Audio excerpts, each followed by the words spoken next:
The Kingdom of Jerusalem, established in the Levant in 1099, emerged from the fervent zeal and brutal conquests of the First Crusade, a precarious Christian outpost nestled amidst ancient lands.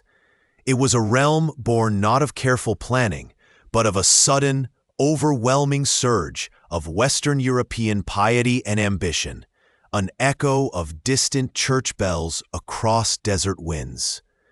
Imagine, if you will, the chaos of that initial push, knights, peasants, and clerics, driven by a divine calling and the promise of salvation, pouring across continents, their eyes fixed on the holy city. They arrived in a land rich with history, where Roman legions had once marched and prophets had walked, a place already woven into the tapestries of three great faiths.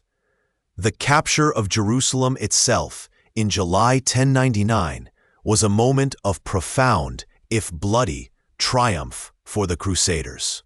Accounts from both Christian and Muslim chroniclers describe the horrific violence that accompanied the city's fall, a stark contrast to the spiritual ideals that had purportedly driven the expedition. Yet, from this crucible of conflict, a new political entity began to take shape. Godfrey of Bouillon, a prominent leader of the Crusade, was offered the crown, but famously refused to wear a golden circlet in the city where Christ had worn a crown of thorns. Instead, he took the title Advocatus Sancti Sepulchri, Defender of the Holy Sepulchre, a humble yet powerful declaration of his role as protector of the most sacred Christian site. This initial refusal to be crowned king set a curious precedent, hinting at the unique, almost monastic nature the kingdom would sometimes strive to embody, even as it operated as a very earthly feudal state. Godfrey's reign was brief, lasting only a year, and it was Baldwin I, his brother, who would truly lay the foundations for the Kingdom of Jerusalem, taking the title of king in 1100. Baldwin, unlike Godfrey, was less concerned with spiritual humility and more with pragmatic state-building. He understood that to survive, this nascent kingdom needed territory, resources, and a strong, centralized authority. His early years were marked by relentless expansion along the coast, securing vital port cities that would serve as lifelines to Europe. These ports, like Jaffa, Acre, and Tyre, were not just strategic military points, they were economic arteries, allowing for the flow of pilgrims, goods, and crucially, reinforcements from the west. The establishment of these coastal strongholds, often with the aid of Italian maritime republics like Venice and Genoa, transformed the kingdom from a landlocked conquest into a maritime power, albeit a limited one.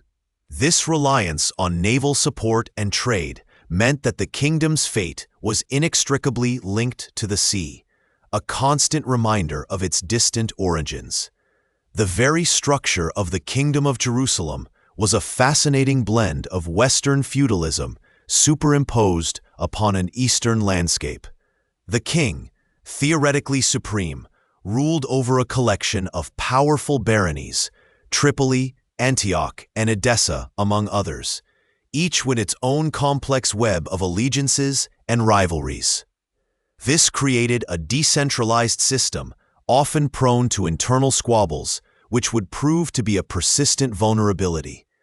The Crusader lords, many of whom were second or third sons from European noble families, found themselves in a land utterly alien to their experience.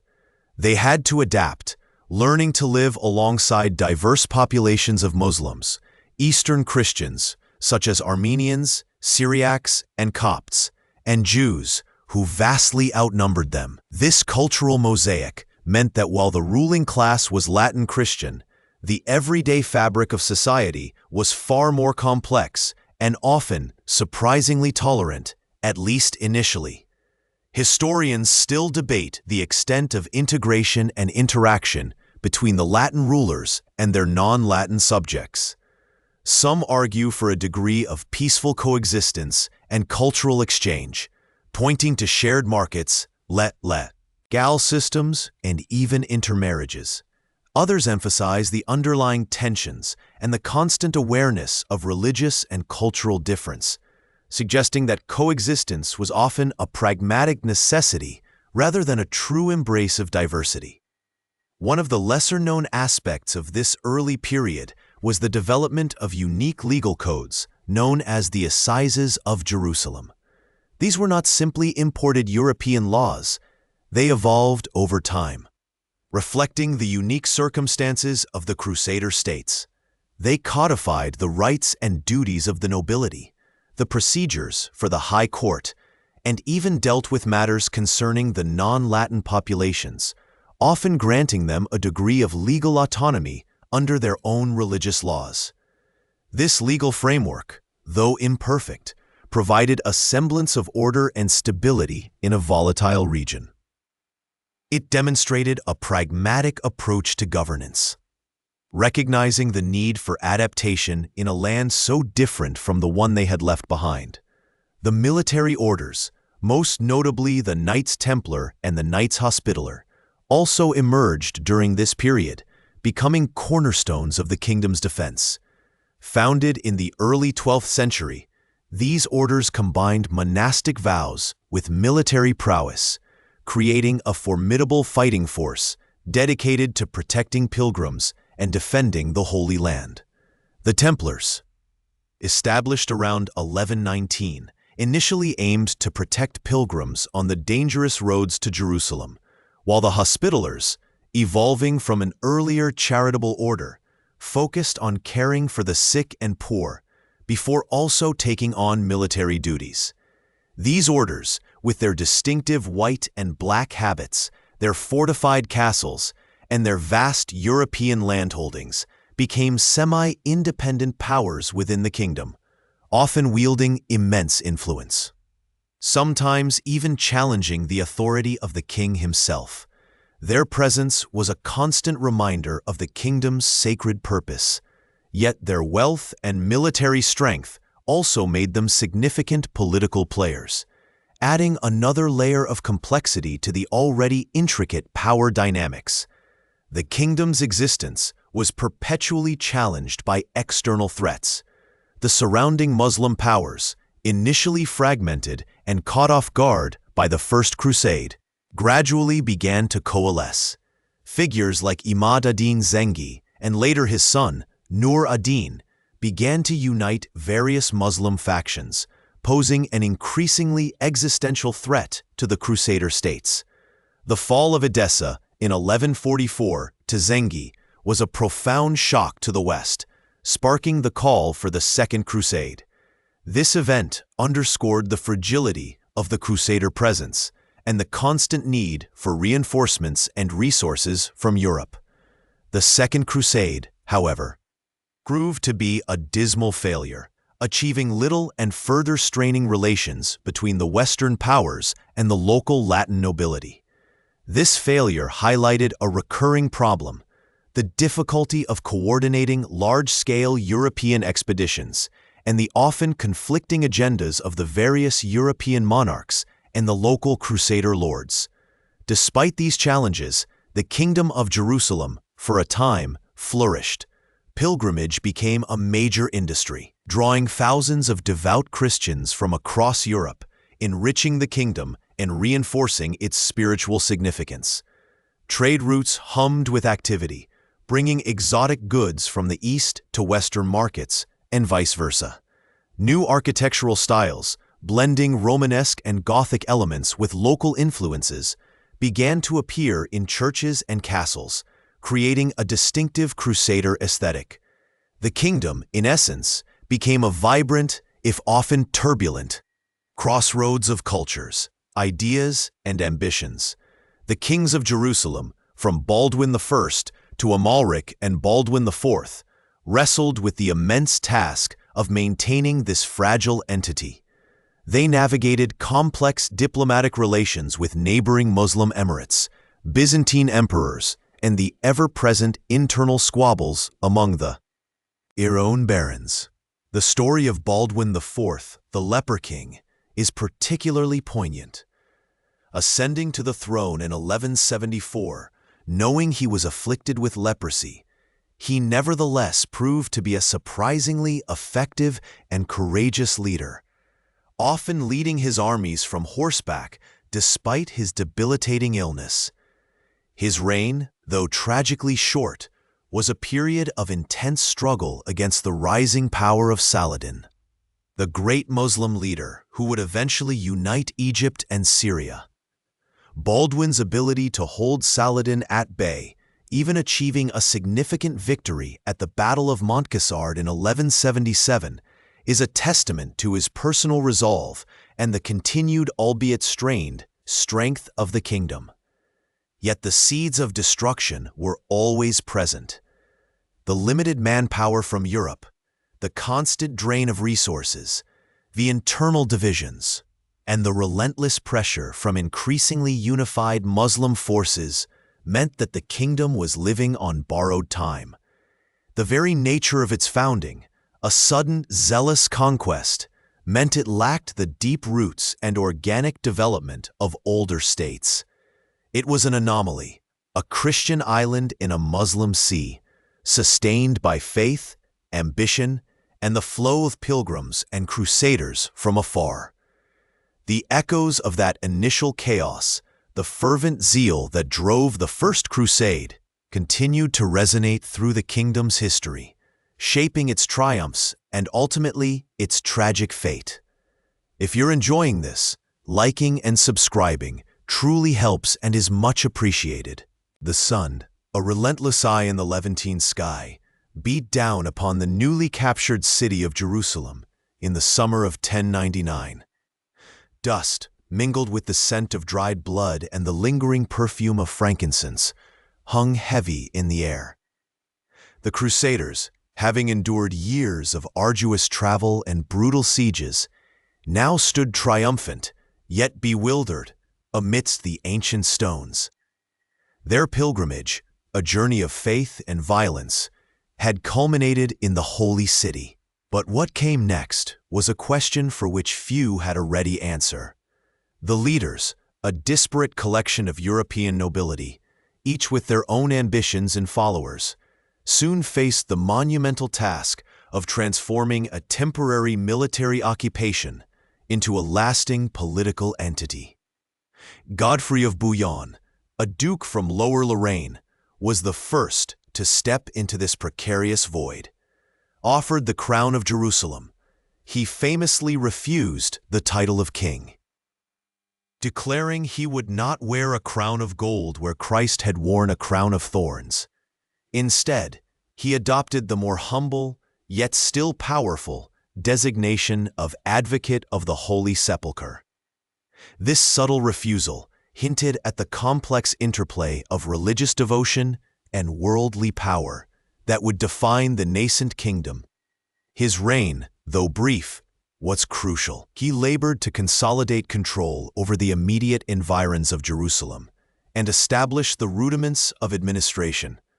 One of his most significant early challenges was the Battle of Ascalon in August 1099, barely a month after the city's capture. Here, the Crusader forces, though outnumbered, decisively defeated a large Fatimid Egyptian army, attempting to retake Jerusalem. This victory, fueled by the fervor of their recent triumph, secured the city for the time being and allowed Godfrey to begin the slow, painstaking work of governance. Yet the kingdom's borders remained fluid, its hold tenuous. Godfrey's sudden death in 1100, perhaps from illness, plunged the nascent state into a brief succession crisis. His brother, Baldwin of Boulogne, who had established himself as Count of Edessa to the north, was summoned to Jerusalem. Unlike Godfrey, Baldwin harbored no such reservations about the trappings of royalty. He was crowned the first king of Jerusalem on Christmas Day 1100 in the Church of the Nativity in Bethlehem. Baldwin I was a pragmatist, a military leader of considerable skill and a shrewd politician. He understood that the kingdom's survival depended not just on divine favor, but on strategic alliances, a secure coastline, and a steady influx of manpower and resources from Europe. His reign, lasting until 1118, was a period of relentless expansion and consolidation. He recognized the vital importance of coastal cities, which served as lifelines to the west, allowing for the arrival of pilgrims, merchants, and military reinforcements. Acre, a vital port city, fell to his forces with the aid of a Genoese fleet in 1104, securing a crucial gateway to the sea. Beirut followed in 1110, and Sidon in 1111, further cementing the kingdom's control over the Levantine coast.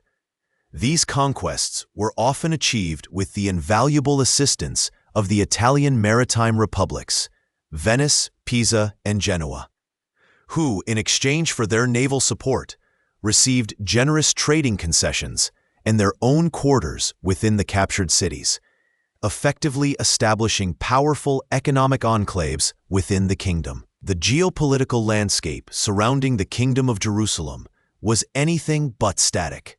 To the north lay the other Crusader states, the Principality of Antioch, the County of Edessa, and later, the County of Tripoli. While nominally allies, their relationships were often fraught with rivalry and suspicion. To the east and south were a mosaic of Muslim emirates and sultanates, constantly shifting in power and allegiance. The Fatimid Caliphate in Egypt, though weakened, remained a persistent threat from the south, launching annual raids that harassed the kingdom's southern frontiers. To the east, the Seljuk Turks, though fragmented after the death of Malik Shah I, still posed a formidable challenge, particularly from Damascus and Aleppo. The kingdom's early survival was often due to the disunity among its Muslim neighbors, who were frequently more concerned with their own internal struggles and rivalries than with presenting a united front against the Frankish newcomers. Historians still debate the extent to which this internal Muslim disunity was a primary factor in the Crusaders' initial successes, or whether it was merely a contributing element to their military prowess and religious zeal. Life within the newly established kingdom was a unique blend of East and West. The Frankish rulers, a minority elite, governed a diverse population of native Christians, Syriac, Armenian, Greek Orthodox, Muslims, and Jews. While the Franks imposed their feudal system, they also adopted many local customs and administrative practices. Arabic, the lingua franca of the region, became common among the Franks, particularly those born in the Levant, known as Pulanes. There was a surprising degree of interaction and even cooperation between the different communities, especially in economic spheres. Markets bustled with goods from across the Mediterranean and beyond, and the kingdom, situated at the crossroads of major trade routes, became a vibrant commercial hub. However, underlying this coexistence was a clear hierarchy, with the Franks at the apex. The military orders, born out of the necessity to protect pilgrims and defend the kingdom's precarious borders, emerged as powerful forces during this period. The Knights Templar, founded around 1119, and the Knights Hospitaller, who evolved from an earlier charitable order into a formidable military force, became the kingdom's standing armies. These monastic warriors, bound by vows of poverty, chastity, and obedience, were fiercely dedicated to the defense of the Holy Land. They built and garrisoned mighty castles such as Crac de Chevaliers, though largely constructed later, which became the backbone of the kingdom's defensive network. Their distinctive white mantles with red crosses, Templars, and black mantles with white crosses, Hospitallers, became ubiquitous symbols of the Crusader presence. Their wealth, accumulated through donations from pious Europeans, and their international networks gave them an influence that sometimes rivaled that of the king himself. Baldwin I's successor, Baldwin II, a cousin, continued the work of consolidation, reigning from 1118 to 1131. His reign was marked by continued military campaigns and the further development of the kingdom's administrative structures. He faced significant challenges, including a period of captivity by Muslim forces, from which he was eventually ransomed. It was during his reign that the foundations of the kingdom's legal system, the Assizes of Jerusalem, began to take shape, codifying feudal law and custom.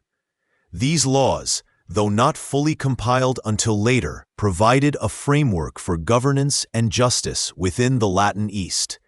The kingdom, though still young, was slowly evolving from a collection of conquered territories into a more coherent state. The constant need for defense meant that the kingdom was perpetually engaged in military operations. Raids, sieges, and pitched battles were a regular feature of life. The Crusaders, though often outnumbered, relied on their superior heavy cavalry and disciplined infantry. Yet, they also learned to adapt to the Levantine climate and the tactics of their Muslim adversaries. The construction of castles, both large and small, was a continuous endeavor. These fortresses, often strategically placed on hills or along vital routes, served as administrative centers, garrisons, and refuges for the surrounding population. The very stones of these castles, perhaps, whispered stories of countless sieges, of watchmen peering into the shimmering heat for signs of approaching enemies, and of the unyielding determination of those who sought to hold this land. One lesser-known detail from this early period concerns the relatively high number of women who traveled to the Holy Land, not just as pilgrims, but as settlers. While the popular image of the Crusades often focuses solely on male warriors, many women, often accompanying their husbands or male relatives, played crucial roles in establishing the social fabric of the new Latin settlements. They managed households, raised families, and contributed to the economy, sometimes even inheriting and managing feudal estates. Their presence helped to normalize life in a land that was for the Franks both alien and sacred. The notion of the Crusader kingdom as a purely military outpost overlooks the efforts of these women in building a society, however fragile. The reigns of Fulk of Anjou, 1131 to 1143, and Melisende, his wife and co-ruler, who continued to exert significant influence after Fulk's death, saw a period of relative stability and cultural flourishing. Fulk, a seasoned European ruler, brought administrative experience and a more systematic approach to governance. Melisende, a daughter of Baldwin II, was a formidable and intelligent queen in her own right, demonstrating a remarkable capacity for leadership. She patronized arts and architecture, and under her influence, the Holy Sepulchre was extensively renovated and beautified. This period, often seen as the high point of the kingdom's early prosperity, allowed for the development of a distinct Latin East culture, a fusion of European and local influences. However, even in these prosperous times, the threat from without never truly receded. The capture of Edessa by Zengi, the Atabeg of Mosul, in 1144, sent shockwaves through Europe and ultimately triggered the ill-fated Second Crusade. This event served as a stark reminder of the kingdom's perpetual vulnerability and the ever-present danger posed by a resurgent Muslim power. The foundations had been laid, but the walls of the Kingdom of Jerusalem, though seemingly strong, would forever be tested by the shifting sands of power and belief. The sun, a relentless eye in the Levantine sky, beat down upon the nascent Kingdom of Jerusalem. Its first monarch, Godfrey of Bouillon, had refused the title of king, choosing instead to be called Advocate of the Holy Sepulchre, a humble guardian of the sacred. Yet his reign was tragically brief, lasting barely a year. Upon his death in 1100, the Crusader lords, still grappling with the unfamiliar landscape and the immense task of carving out a lasting presence, faced a crucial decision. They turned their gaze not to their spiritual leaders, but to Godfrey's younger brother, Baldwin of Boulogne, who had already established himself as Count of Edessa, a strategically vital Crusader state to the northeast. Baldwin I, unlike his elder brother, harbored no such reservations about the crown. He understood that a kingdom, to endure, needed a king, a figurehead of undeniable authority. His coronation on Christmas Day 1100, in the Church of the Nativity in Bethlehem, marked a pivotal moment. It was a clear declaration of intent. This was not a temporary encampment of pilgrims, but a sovereign entity. Baldwin I was a pragmatic and ambitious ruler, a stark contrast to the pious Godfrey. He recognized that the kingdom's survival hinged on expansion, consolidation, and the establishment of a stable administrative framework. His early years were consumed by military campaigns aimed at securing the coastal cities, which were crucial for maintaining supply lines from Europe and for generating revenue through trade. One by one, the vital ports fell: Arsuf and Caesarea in 1101, Acre in 1104, Beirut and Sidon in 1110. The siege of Acre was particularly challenging, requiring naval support from a Genoese fleet. The city's capture not only provided a magnificent harbor, but also a strategic stronghold that would serve as the kingdom's de facto capital for much of its later history. These conquests were not merely about territory. They were about creating a viable economic and logistical backbone for the fragile state. Each city brought with it a new influx of Latin settlers, a new source of income through customs and tolls, and a new layer of defense against potential incursions from the Fatimid Egyptians to the south or the Seljuk Turks to the east. Baldwin I also understood the importance of strategic alliances, particularly through marriage. His marital history was complex and at times controversial, reflecting the fluid political landscape. He had been married to Godehilda de Tosny, who died during the First Crusade. His second wife, Arda of Armenia, a princess from the Armenian Kingdom of Cilicia, was a political match designed to secure an Eastern alliance. However, this marriage was later annulled, perhaps due to political expediency or personal dissatisfaction, a move that drew criticism from the church. He then sought to marry Adelaide del Vasto, the wealthy regent of Sicily, in 1113. This union, though brief, brought significant financial resources to the struggling kingdom.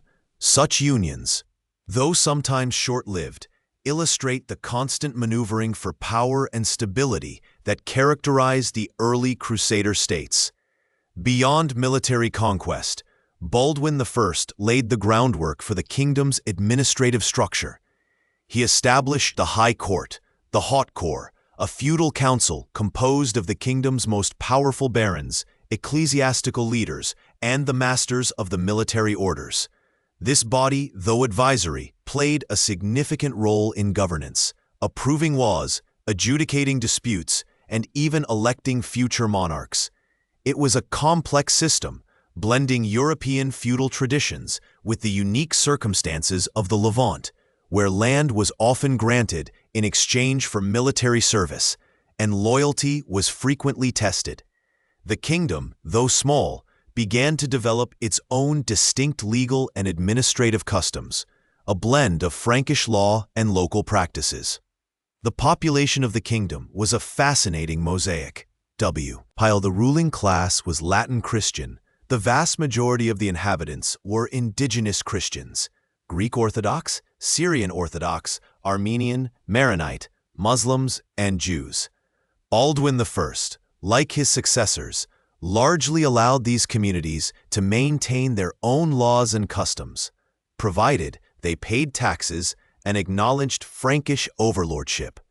This policy of relative tolerance, born more of necessity than enlightenment, allowed for a degree of stability and economic activity that might otherwise have been impossible. However, the social hierarchy was clear. The Franks occupied the top echelons of power and privilege. Baldwin's reign, spanning 18 years, was a period of intense consolidation. He pushed the kingdom's borders south towards the Red Sea, capturing Eilat, and solidified its control over the coastal plain. He died in 1118, leaving behind a kingdom far more robust and organized than the fragile entity he had inherited. His legacy was that of a true founder, a king who understood the harsh realities of power and the necessity of building a state from the ground up. Upon Baldwin I's death, the crown passed not to his direct heir, for he had none, but to his cousin, Baldwin of Labourg, who became Baldwin II. He had previously served as Count of Edessa, and his ascension to the throne continued the tradition of drawing rulers from within the established Crusader nobility. Baldwin II was a seasoned warrior and a shrewd diplomat, and his reign, 1118 to 1131, was marked by both significant military challenges and further institutional development. One of the most pressing issues Baldwin II faced was the constant threat from the surrounding Muslim powers. He spent much of his reign campaigning, often far from Jerusalem, defending the kingdom's borders and securing its strategic outposts. He was even captured by the Artukids in 1123 and held for ransom for over a year, a testament to the precariousness of the Crusader position. During his captivity, the kingdom was ably governed by Eustace Grenier, the Constable of Jerusalem, demonstrating the growing strength of the kingdom's administrative structure, even in the absence of its monarch. Baldwin II, like his predecessor, recognized the importance of strategic alliances and the role of marriage in forging them. He had 4 daughters, and he meticulously arranged their marriages to powerful European nobles, thereby strengthening the ties between the Crusader states and the West. His eldest daughter, Melisende, was a woman of remarkable intelligence and political acumen. Baldwin II, in an unprecedented move, decided to designate her as his heir, a decision that challenged the traditional patriarchal norms of succession. To solidify her claim and ensure a strong male protector for the kingdom, he sought a powerful European consort for her. His choice fell upon Fulk V, Count of Anjou and Maine, a wealthy and influential French nobleman and a seasoned crusader. The marriage of Melisende and Fulk in 1129 was a grand affair, symbolizing the continued reliance of the Crusader states on European support. Fulk, though initially resistant to leaving his prosperous European domains, was eventually persuaded by the promise of a crown and the spiritual prestige of ruling in the Holy Land. The arrangement was carefully crafted. Melisende was to be queen regnant, with Fulk ruling as her consort. This joint rule, however, would later become a source of tension. Fulk of Anjou, who ascended to the throne alongside Melisende in 1131 upon Baldwin II's death, brought with him not only his considerable experience in governance and military affairs, but also a new dynastic line to the Kingdom of Jerusalem. The House of Anjou, through Fulk, would rule Jerusalem for the next several decades, profoundly shaping its destiny. Fulk was a pragmatic and energetic ruler, known for his military prowess and his administrative reforms. He immediately set about consolidating royal authority, sometimes at the expense of the established baronial families, who had grown accustomed to a greater degree of independence under Baldwin II. One of Fulk's most significant contributions was the construction of numerous castles and fortifications throughout the kingdom. He understood that defense was paramount, and these strongholds, strategically placed, served as vital bulwarks against Muslim incursions. Perhaps the most famous of these was the castle of Ibelin, which would later become the seat of one of the kingdom's most powerful baronial families. These castles were not merely military outposts. They also served as administrative centers, marketplaces, and refuges for the local population during times of conflict. Fulk also continued the policy of engaging in military campaigns to secure the kingdom's borders. He faced persistent threats from the Zengids, a powerful Muslim dynasty emerging in northern Syria under Imad ad-Din Zengi, who posed a new and formidable challenge to the Crusader states. Fulk engaged in several campaigns against Zengi, often with mixed results, highlighting the ever-present struggle for survival. He also maintained diplomatic relations with the Byzantine Empire, though these were often fraught with tension, as both powers vied for influence in the region. The relationship between Fulk and Queen Melisende was complex and evolved over time. Initially, Fulk sought to sideline Melisende, asserting his sole authority as king. He removed her supporters from key positions and even attempted to undermine her legitimacy. This led to a period of significant political unrest, with some of the kingdom's most powerful nobles siding with the queen. Historians still disagree whether Fulk's actions were driven purely by ambition, or if he genuinely believed that a single, strong hand was necessary to govern the kingdom effectively in such turbulent times. Some scholars suggest that Fulk, accustomed to the absolute authority of a European count, simply struggled to adapt to the concept of co-rulership. Others argue that Melisende, a strong-willed and politically astute woman, was simply unwilling to be relegated to a ceremonial role. The conflict ultimately culminated in a period of open rebellion, with Melisende retreating to the Tower of David in Jerusalem, effectively defying her husband. The crisis was eventually resolved, largely through the intervention of the church and the powerful barons who recognized the need for unity. A compromise was reached, and Melisende's position as co-ruler was reaffirmed. From that point forward, the couple largely ruled in concert, with Melisende playing an increasingly prominent role in the kingdom's administration and diplomatic affairs. She became known for her patronage of the arts and her devotion to religious institutions, particularly the Church of the Holy Sepulchre, which underwent significant renovations during her reign. Under Fulk and Melisende, the Kingdom of Jerusalem reached a peak of internal stability and economic prosperity. The port cities flourished, drawing merchants from across the Mediterranean. The agricultural lands, though often subject to raids, produced enough to sustain the population. The military orders, the Knights Templar and the Knights Hospitaller, grew in power and influence, becoming crucial pillars of the kingdom's defense, holding vast tracts of land and maintaining formidable castles. The Templars, for instance, established their headquarters on the Temple Mount, transforming the Al-Aqsa Mosque into their primary residence.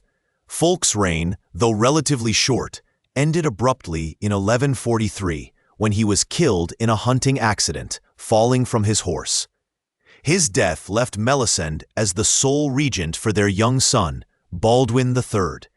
This period of regency and Melisende's subsequent rule would be another critical chapter in the kingdom's history, but Fulk's legacy was undeniable. He had solidified the kingdom's defenses, streamlined its administration, and perhaps most importantly, brought a new level of aristocratic legitimacy from Europe. He had navigated the complex political landscape of the Levant, balancing the demands of the church, the ambitions of his barons, and the constant threat from external enemies. The early kings of Jerusalem, from Godfrey's humble advocacy to Baldwin I's pragmatic expansion, Baldwin II's resilience, and Fulk's strategic consolidation, each contributed uniquely to the kingdom's evolving identity. They were not merely European invaders, but rulers who, through necessity and adaptation, began to forge a distinct Levantine identity for their kingdom. They faced the immense challenge of transplanting a European feudal system onto an alien land, populated by diverse religious and ethnic groups, and surrounded by powerful, often hostile neighbors. Their reigns were a testament to their determination, their military prowess, and their developing understanding of the unique demands of governing in the Holy Land. These early monarchs, through their strategic marriages, their relentless military campaigns, and their efforts to build a stable administrative structure, laid the foundations for a kingdom that, despite its inherent vulnerabilities, would endure for nearly 2 centuries, a remarkable feat in such a volatile region. Perhaps these walls, built stone by stone under their watchful eyes, whispered stories of ambition, struggle, and survival to the desert winds, echoing their legacy through the centuries. The whispers of the First Crusade, carried on the wind across the vast, shimmering deserts and over the distant snow-capped mountains, had reached the ears of Europe. A new call echoed through the cathedrals and marketplaces, a fervent plea to reinforce the fragile Christian kingdoms established in the Holy Land. This was the clarion call for the Second Crusade, an endeavor born of renewed zeal and a growing anxiety for the fate of Jerusalem. By the early 1140s, the initial fervor of conquest had begun to wane, and the Frankish states, though established, were far from secure. Their very existence was a constant challenge to the surrounding Muslim powers, who, after the initial shock, were beginning to coalesce and organize. The fall of Edessa in 1144, a pivotal event, sent shockwaves through the Latin West.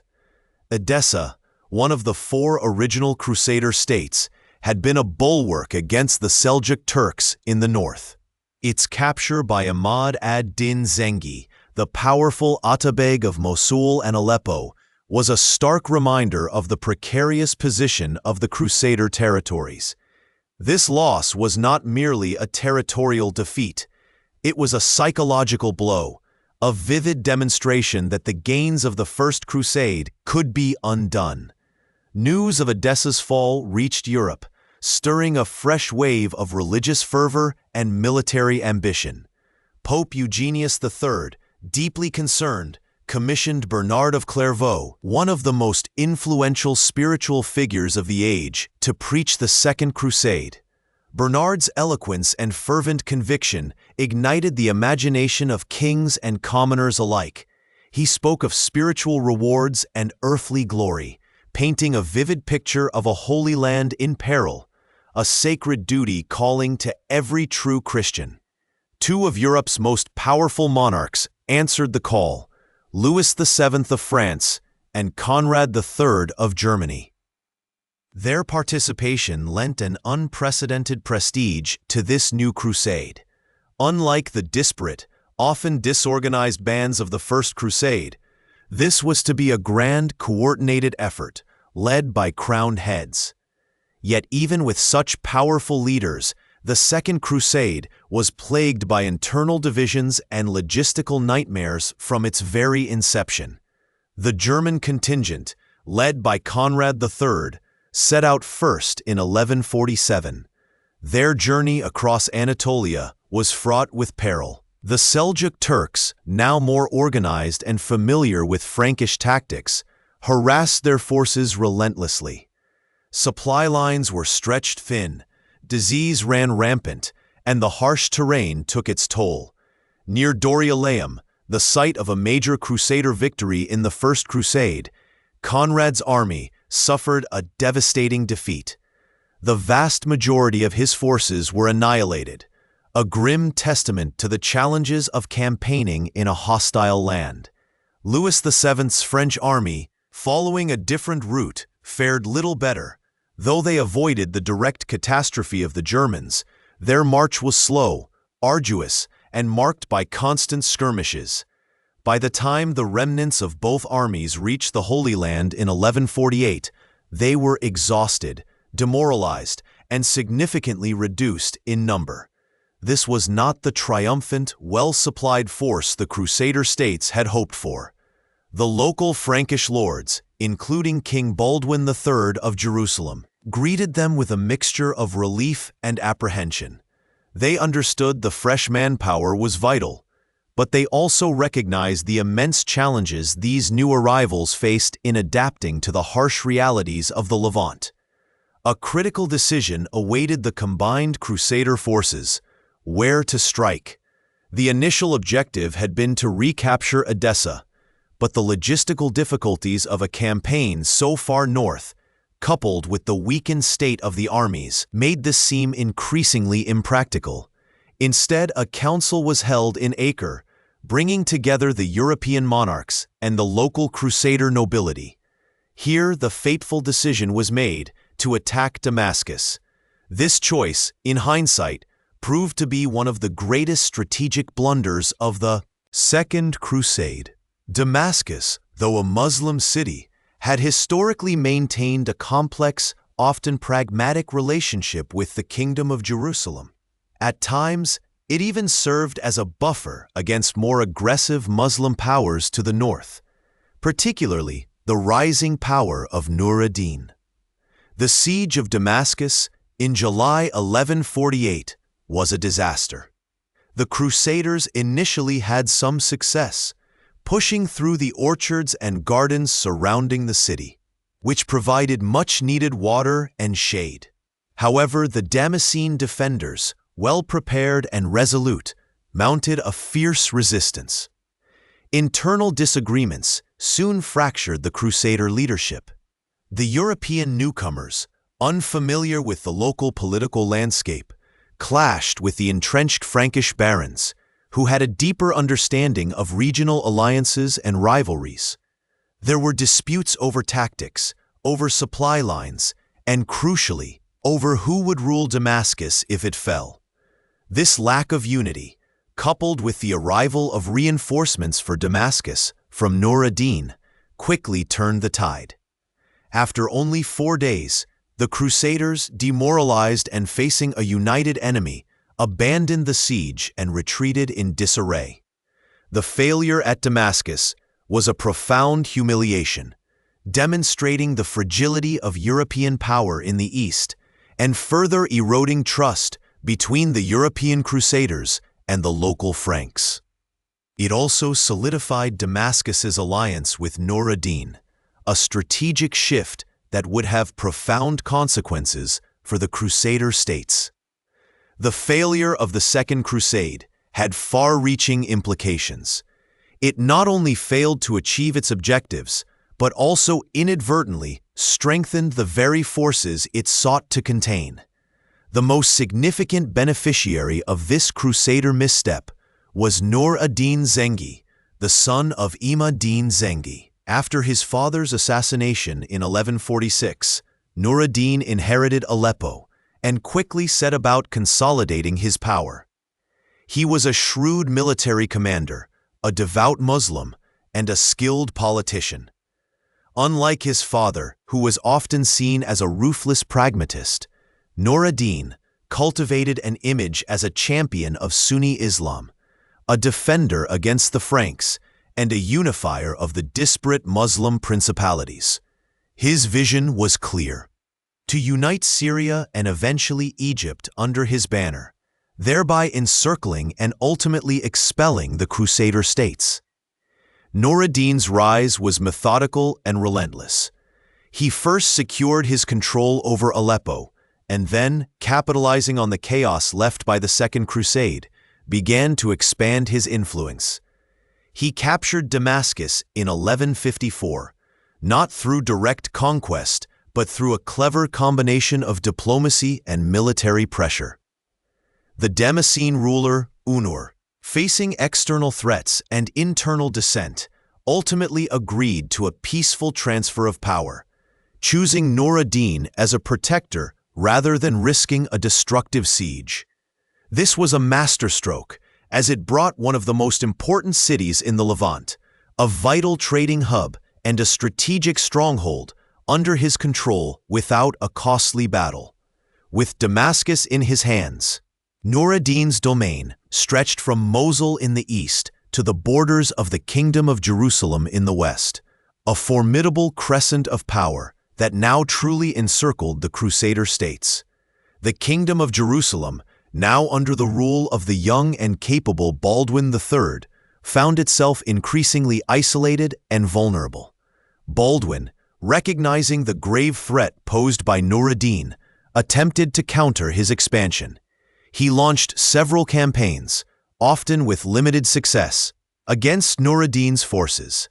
These were typically small-scale raids or attempts to relieve besieged Crusader castles. For instance, in 1157, Baldwin III attempted to relieve the siege of Harim, a Crusader fortress near Antioch, but was defeated by Nur ad-Din's forces. This constant state of low-intensity warfare drained the resources and manpower of the Crusader states. One of the lesser-known but significant aspects of this period was the subtle shift in the nature of warfare. While large pitched battles were still possible, much of the conflict revolved around raiding, skirmishing, and the control of strategic castles and trade routes. Both sides employed highly mobile cavalry, and intelligence gathering became increasingly crucial. Historians still debate the extent to which Nur ad-Din's strategic genius lay in his military prowess versus his political acumen. Was he primarily a battlefield commander, or was his true strength his ability to forge alliances, exploit divisions among his enemies, and inspire religious devotion among his followers? It seems likely to be a combination of both, a testament to his multifaceted leadership. He understood the power of propaganda, commissioning chroniclers to record his victories and portray him as a righteous defender of Islam. Nur ad-Din also invested heavily in infrastructure and religious institutions. He built mosques, madrasas, religious schools, and hospitals, particularly in Damascus and Aleppo. These projects served not only to solidify his spiritual authority, but also to foster a sense of unity and purpose among his diverse subjects. He promoted a strict adherence to Sunni Islam, actively countering the influence of Shi'ism, particularly in Egypt.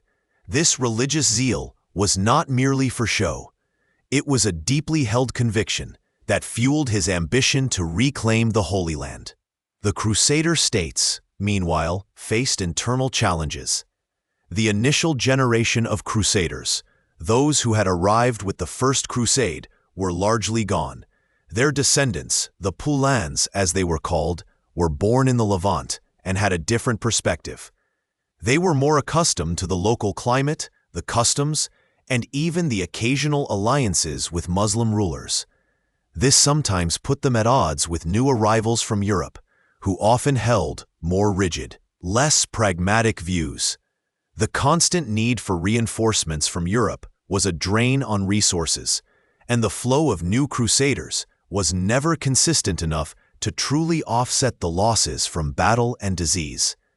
The growing power of Nur ad-Din meant that the Franks could no longer afford to be complacent.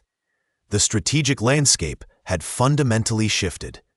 No longer were they facing a fragmented collection of emirates. They were now confronted by a unified and determined adversary. The Kingdom of Jerusalem, though still holding the Holy City, found its very existence hanging by a thread. The focus of the Crusader states shifted from expansion to survival. They fortified their castles, strengthened their garrisons, and sought alliances where they could, even with those Muslim rulers who were themselves wary of Nur ad-Din's growing dominance. The period between the Second Crusade and the rise of Saladin was one of intense, grinding warfare. Nur ad-Din launched numerous campaigns against the Crusader states, chipping away at their territories, particularly the Principality of Antioch and the County of Tripoli. The Franks, though often outnumbered, fought bravely, relying on their heavily armored knights and strong fortifications. The castles like Crac de Chevaliers and Margat became vital strongholds, symbols of Crusader defiance and crucial defensive points. These massive stone fortresses, with their concentric walls and imposing towers, were designed to withstand prolonged sieges and project Frankish power across the landscape. They were not merely military installations, but also administrative centers, housing garrisons, supplies, and even small communities. Perhaps these walls whispered stories to the stars, tales of desperate sieges, of men enduring months within their cold stone embrace, waiting for relief that sometimes never came. They stood as defiant monuments to a presence that many believed was destined to vanish. The struggle was not just for land, but for the very idea of Latin Christendom in the East. Nur ad-Din's ultimate goal was Egypt, the Fatimid Caliphate in Egypt, a Shi'ite dynasty, was in decline, plagued by internal strife and weak rulers. Its vast wealth and strategic position made it an irresistible prize. Control of Egypt would provide Nur ad-Din with immense resources, manpower, and a crucial naval base, allowing him to complete the encirclement of the Crusader states. The Franks, understanding the existential threat this posed, also turned their attention to Egypt, seeing it as a potential source of alliances or even a territory to conquer themselves. This led to a series of campaigns in Egypt in the 1160s, a complex struggle involving Nur ad-Din's forces, the Fatimid viziers, and the Crusader armies. It was during these campaigns that a young Kurdish commander, Shirkuh, and his nephew, Salah ad-Din Yusuf ibn Ayyub, later known as Saladin, would rise to prominence in Nur ad-Din's service, setting the stage for the next dramatic chapter in the history of the Holy Land. The stage was being set for a final, decisive confrontation, a clash of empires that would determine the fate of Jerusalem and the Crusader kingdoms. The shadow of Nur ad-Din, a figure of profound religious conviction and military genius, loomed large over the Frankish states, a constant reminder of the precariousness of their existence.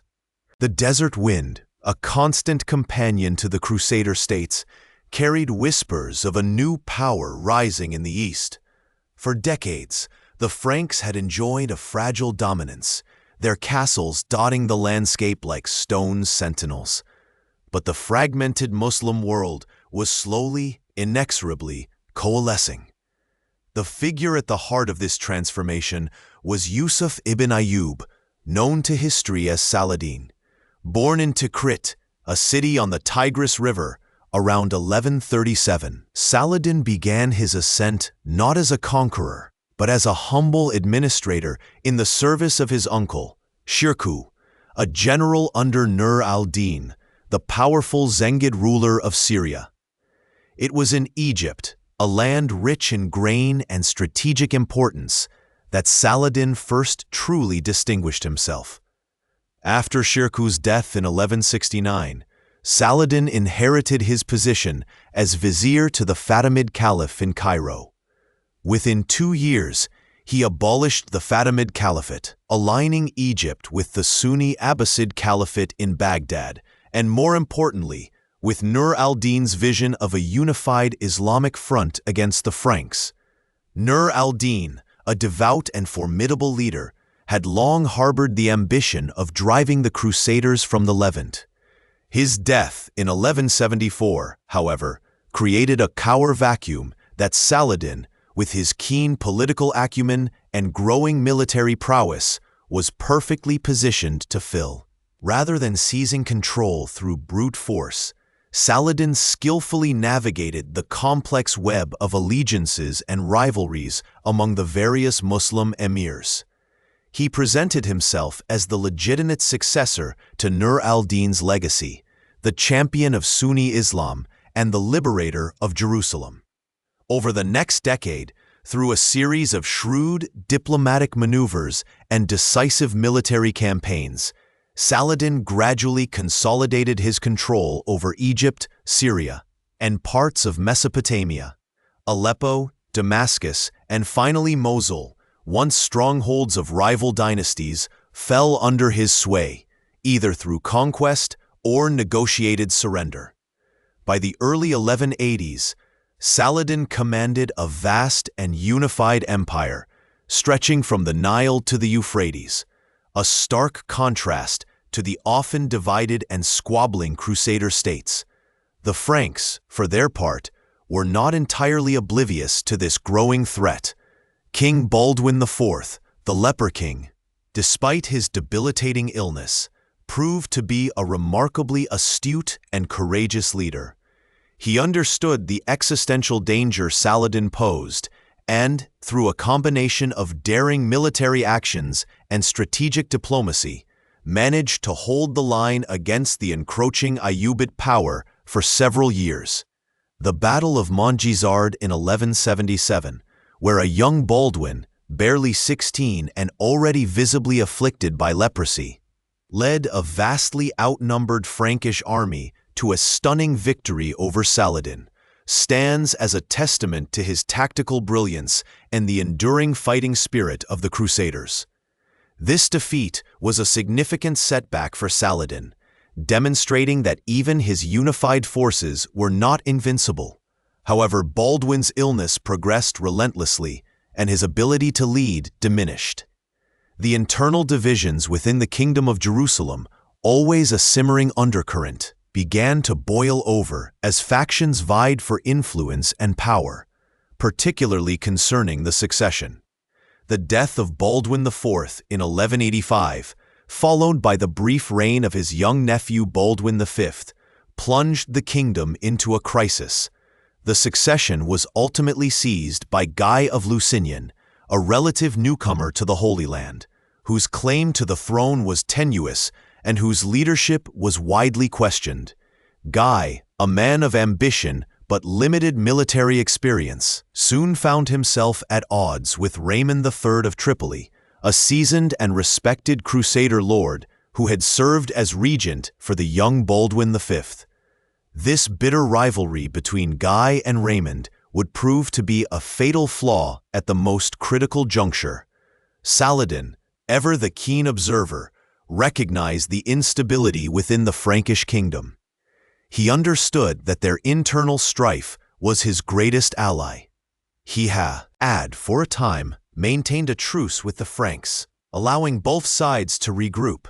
However, the actions of Reynald of Chatillon, a notoriously aggressive and unprincipled Crusader lord, provided Saladin with the perfect pretext to renew hostilities. Reynald, despite the truce, repeatedly attacked Muslim caravans and pilgrims, culminating in the audacious raid on a caravan traveling from Cairo to Damascus in 1187, capturing Saladin's sister, among others. This act of blatant aggression was an unforgivable insult to Saladin, a violation of sacred trust and a direct challenge to his authority. He vowed to execute Reynald with his own hands. The stage was set for a confrontation of epic proportions. Saladin, with his vast army, moved to besiege Tiberias, a city on the Sea of Galilee, a territory belonging to Raymond III of Tripoli. This move was a calculated provocation, designed to draw the Crusader army into a decisive battle on ground of Saladin's choosing. The Frankish forces, led by King Guy, assembled at Sepphoris, a well-watered location with ample supplies. Raymond of Tripoli, despite his animosity towards Guy, advised caution. He argued that the Crusader army, though formidable, was vulnerable in the scorching summer heat, and that a direct confrontation in the open desert would play into Saladin's hands. He suggested remaining at Sepphoris, forcing Saladin to either besiege them there, where they had access to water, or abandon the siege of Tiberias. However, Guy, influenced by the hot-headed Raynald of Chatillon and the Grand Master of the Knights Templar, Gerard of Rheinfort, rejected Raymond's prudent counsel. Driven by a desire for a glorious victory, and perhaps by a misguided sense of honor to protect Tiberias, Guy made the fateful decision to march his entire army across the arid, waterless plains towards Tiberias. This decision, made on July 3, 1187, sealed the fate of the Kingdom of Jerusalem. The march was a nightmare. The Crusader army, encumbered by heavy armor and weapons, trudged under the relentless July sun. Saladin's light cavalry, ever present, harassed their flanks, launching swift attacks and then melting away into the shimmering heat. The air grew thick with dust and the cries of thirsty men and horses. By the time they reached the twin peaks of Hattin, two volcanic hills with a distinctive saddle-like shape, the Crusader army was utterly exhausted and desperately parched.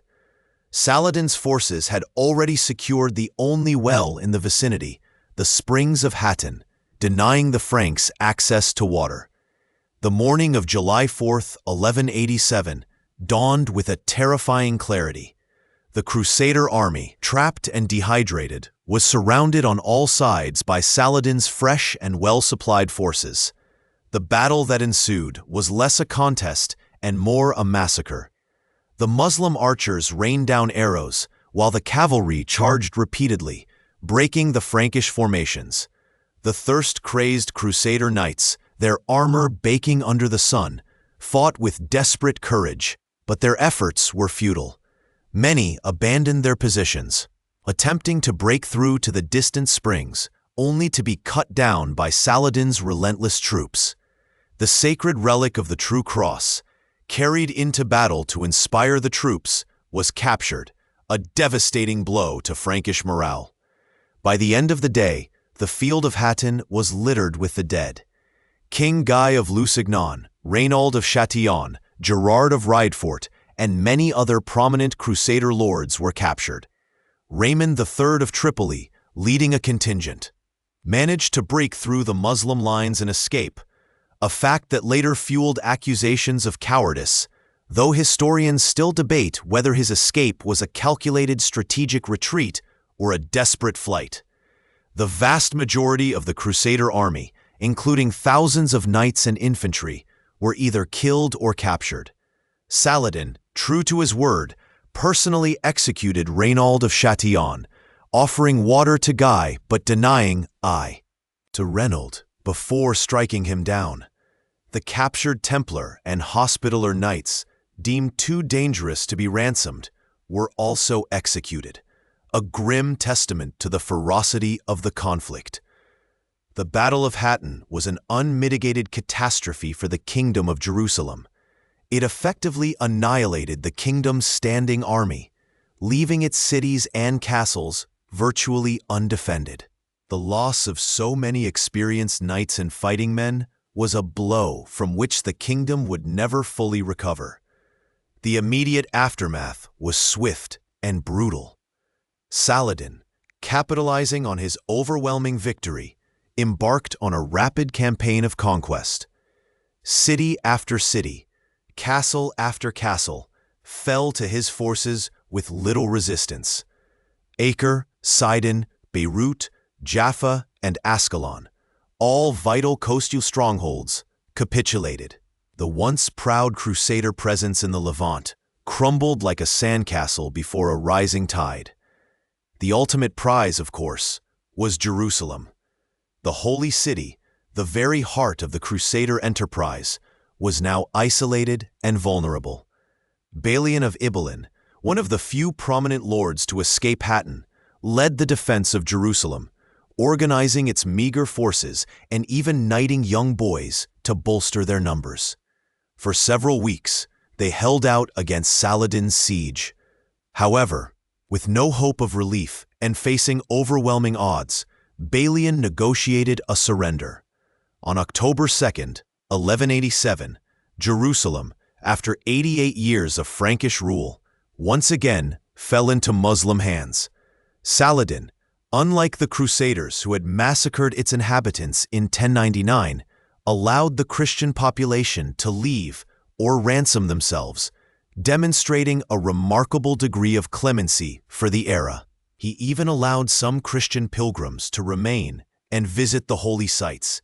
This act of mercy, while perhaps strategically calculated to avoid further bloodshed and consolidate his rule, also cemented his reputation as a just and honorable ruler in the eyes of many. The fall of Jerusalem sent shockwaves across Europe. The news ignited a fervent desire for a new crusade, leading to the Third Crusade, led by the likes of Richard the Lionheart of England and Philip Augustus of France. But even their formidable efforts would only partially restore the Frankish presence in the Levant, never truly recapturing the glory or the territorial expanse of the original Kingdom of Jerusalem. Hattin had irrevocably altered the balance of power. It marked the definitive end of Frankish military supremacy in the Holy Land and ushered in an era where the Crusader states were constantly on the defensive, their very existence precarious. The unified might of Saladin's empire, forged from disparate Muslim lands, had proven to be the irresistible force that finally dismantled much of the kingdom's territorial gains and set the stage for its dramatic decline, a decline that would slowly, painfully, unfold over the next century. The news of Jerusalem's fall, carried by desperate refugees and merchant ships, rippled across the Mediterranean like a stone dropped into a still pond, sending shockwaves through the courts and common lands of Europe. It was a blow not merely to pride, but to the very spiritual fabric of the age. The holy city, venerated by countless generations, was now in the hands of Saladin. The response was not immediate, for the vast distances and fragmented political landscape of Europe meant that news traveled slowly and consensus even slower. Yet a fervent call for a new crusade began to echo from pulpits and royal chambers. Pope Gregory VIII issued the bull Audita Tremendi in October 1287, a powerful plea that lamented the loss and urged Christian rulers to lay aside their own quarrels and unite against the common foe. His successor, Clement III, continued this impassioned call, adding the promise of indulgences for those who took the cross. 3 of Europe's most powerful monarchs answered this summons, figures whose names would become legend. Frederick I Barbarossa, the Holy Roman Emperor, Philip II Augustus, the King of France, and Richard I, the Lionheart, King of England. Each brought with them not just armies, but the weight of their respective empires, their own intricate political ambitions, and their distinct personalities that would inevitably clash. Frederick Barbarossa, a man of immense prestige and long experience, was the first to set out. He was an aging emperor, having already participated in the Second Crusade, and he led the largest contingent, a vast army of German knights and foot soldiers. His path was overland, a perilous journey through the Byzantine Empire and Anatolia. It was a march fraught with challenges, skirmishes with local populations, difficult terrain, and the ever-present threat of disease. His progress was slow but determined, a testament to his iron will. Yet fate, or perhaps the capricious nature of the rivers, intervened tragically. In June 1290, while bathing in the Salif River, now known as the Göksu River in Turkey, Frederick drowned. The sudden, unexpected death of their formidable leader plunged his army into disarray. Many disheartened soldiers turned back, while others continued, their morale severely shaken, eventually joining the siege of Acre. His death was a profound loss, removing a unifying, experienced hand from the Crusader command before the main engagement had even begun. Meanwhile, Philip Augustus and Richard the Lionheart, after much preparation and political maneuvering, chose the sea route. Their journey, though faster, was not without its own trials. Storms scattered their fleets, and delays were frequent. Richard, in particular, found himself entangled in unexpected adventures. His fleet was blown off course to Cyprus, where the local ruler, Isaac Komnenos, proved hostile. Richard, ever the decisive warrior, conquered the island in 1291, establishing a crucial strategic base and supply point for the Crusader forces. It was a testament to his military prowess and his ability to turn unforeseen circumstances to his advantage. This conquest, however, also diverted valuable time and resources from the immediate goal of retaking Jerusalem. The primary focus of the Third Crusade, before any thought could be given to Jerusalem, became the city of Acre. Saladin had fortified it heavily after its capture, recognizing its strategic importance as a major port and gateway to the Holy Land. The remnants of the Kingdom of Jerusalem, led by Guy of Lusignan, who had been released from captivity by Saladin, had already begun a desperate siege of Acre in August 1289. It was a bold, almost reckless move, given the small size of Guy's forces compared to Saladin's vast army. Yet it was a gamble born of desperation and the hope that European reinforcements would arrive. The siege of Acre was unlike any seen before. It evolved into a grinding, protracted affair, a true test of endurance and ingenuity for both sides. The Crusaders, initially a small force, were encamped outside the city walls, while Saladin's main army positioned itself on the surrounding hills, effectively besieging the besiegers. This created a peculiar double-layered conflict, with the Crusaders caught between the fortified city and Saladin's relief forces. Supplies were scarce, disease was rampant, and the constant threat of attack from either direction wore down morale. The arrival of the French and English forces, though delayed, brought new hope and much-needed manpower and siege equipment. The siege of Acre dragged on for nearly 2 years, from August 1189 to July 1191. It was a brutal, attritional struggle, marked by countless skirmishes, desperate sorties from the city, and repeated attempts by Saladin to break the Crusader lines. The Crusaders constructed massive siege engines, including towering siege towers and powerful trebuchets, to batter the city walls.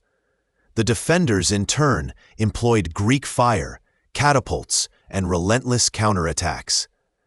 The stench of death hung heavy in the air, a mix of unburied bodies, disease, and the pervasive smell of human suffering. Dysentery and scurvy decimated both armies.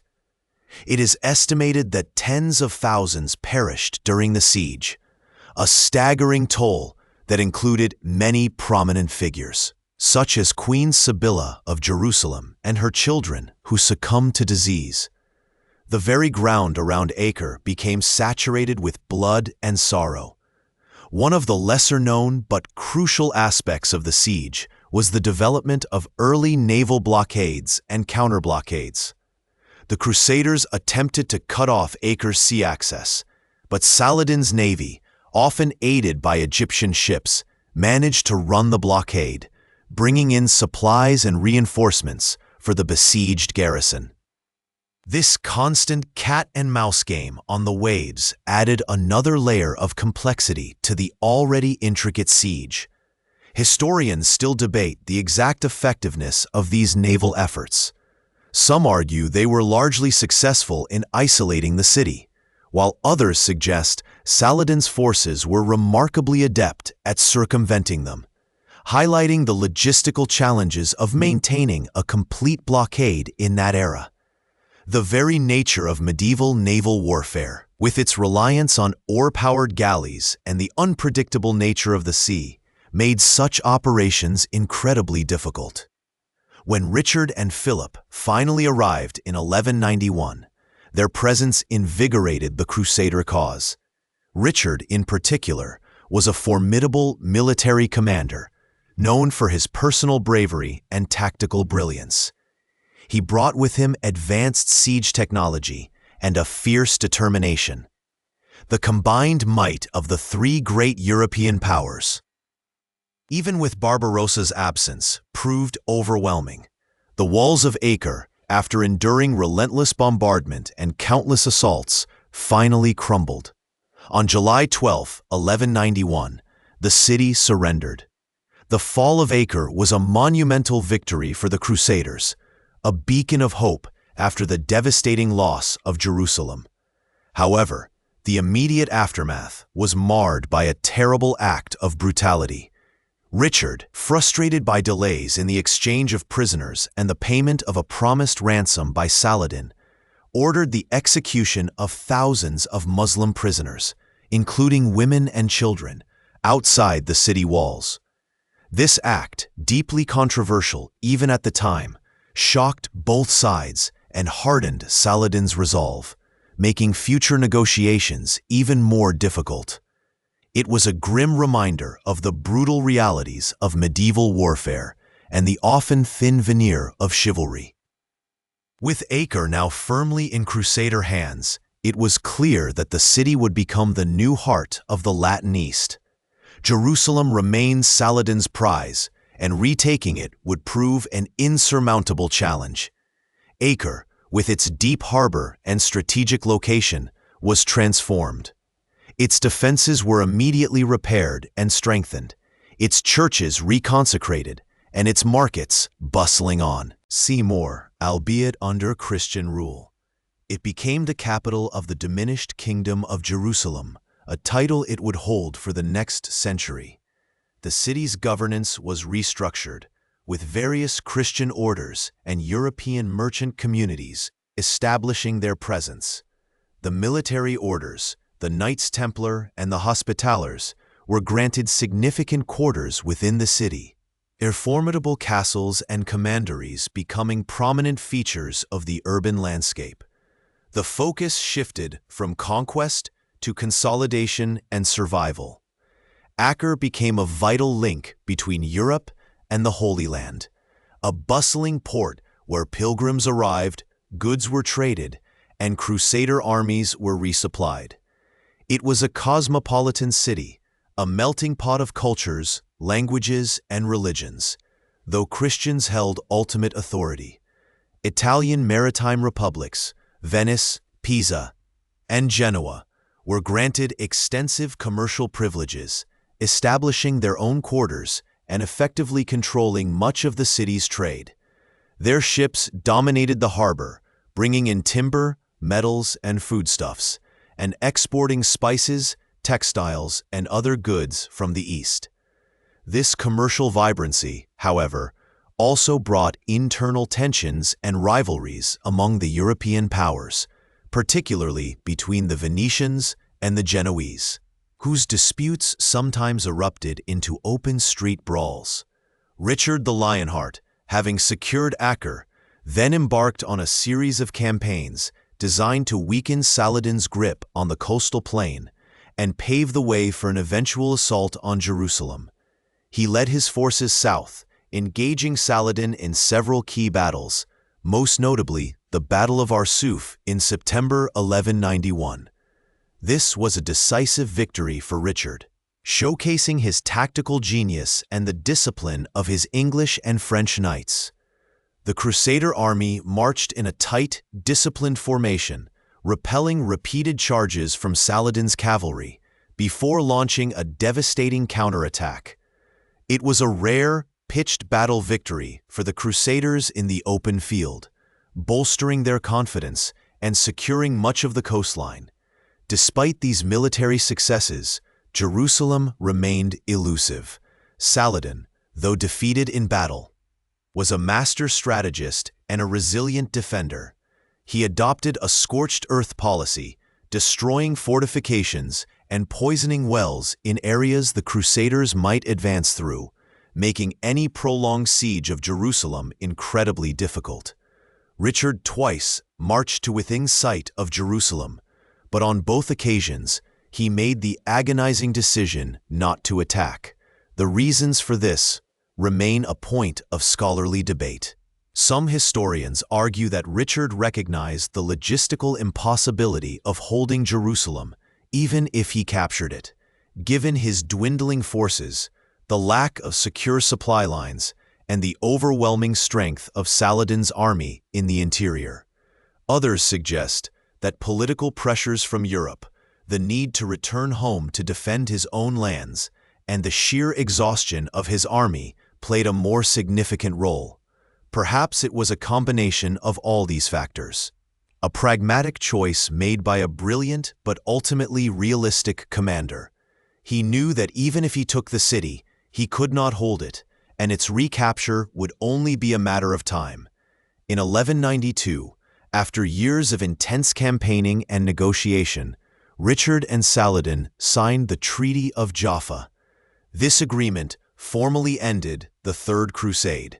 It stipulated that Jerusalem would remain under Muslim control, but Christian pilgrims would be allowed free and safe access to the Holy City. The Crusaders would retain control of a narrow strip of coastline, stretching from Jaffa to Tyre, with Acre as its undisputed capital. It was a compromise, a recognition that neither side could achieve total victory. For the Crusaders, it was a bittersweet outcome. They had failed to retake Jerusalem, the ultimate prize, but they had secured a viable, albeit smaller, foothold in the Holy Land. Richard departed the Hull. He landed in October 1192, his mission incomplete but his reputation as a warrior cemented in legend. Saladin, too, would not live much longer, passing away in March 1193. The Third Crusade, while not achieving its primary objective, had re-established a Crusader presence in the Levant, centered firmly on Acre. The city, once merely a port, now bore the weight of an entire kingdom. It became a vibrant, bustling, yet precarious outpost of European power in a hostile land. Its walls, rebuilt and strengthened, now guarded not just a city, but the very hopes of a continued Christian presence in the East. The dream of Jerusalem remained, a distant, shimmering mirage, but for now, Acre was home. It was a city of contradictions, a fortress and a marketplace, a spiritual center and a den of political intrigue, a testament to both resilience and the enduring fragility of human endeavors. Its future, like the shifting sands of the desert, remained uncertain, but for a century, it would stand as the last bastion of the Crusader dream. With Jerusalem now a distant, aching memory, a city forever etched in the heart but beyond the grasp, the Kingdom of Acre found itself profoundly altered. The Crusader dream, once so vibrant and audacious, had shrunk to a fragile coastal strip, its identity irrevocably tied to the shimmering waters of the Mediterranean. Acre itself, the capital, became a microcosm of this diminished reality, a bustling, yet increasingly anxious, port city. Its walls, though formidable, now seemed to enclose not a burgeoning empire, but a besieged remnant. The grand visions of reconquest, while still occasionally voiced in fervent sermons, began to fade into the background, replaced by the more immediate, pressing concerns of survival. The loss of Jerusalem had a profound psychological impact, stripping away much of the religious zeal that had fueled the earlier Crusades. For many, the very purpose of their presence in the Holy Land seemed to have evaporated with the fall of the sacred city. This shift in spiritual focus contributed to a growing pragmatism and at times a creeping cynicism within the kingdom.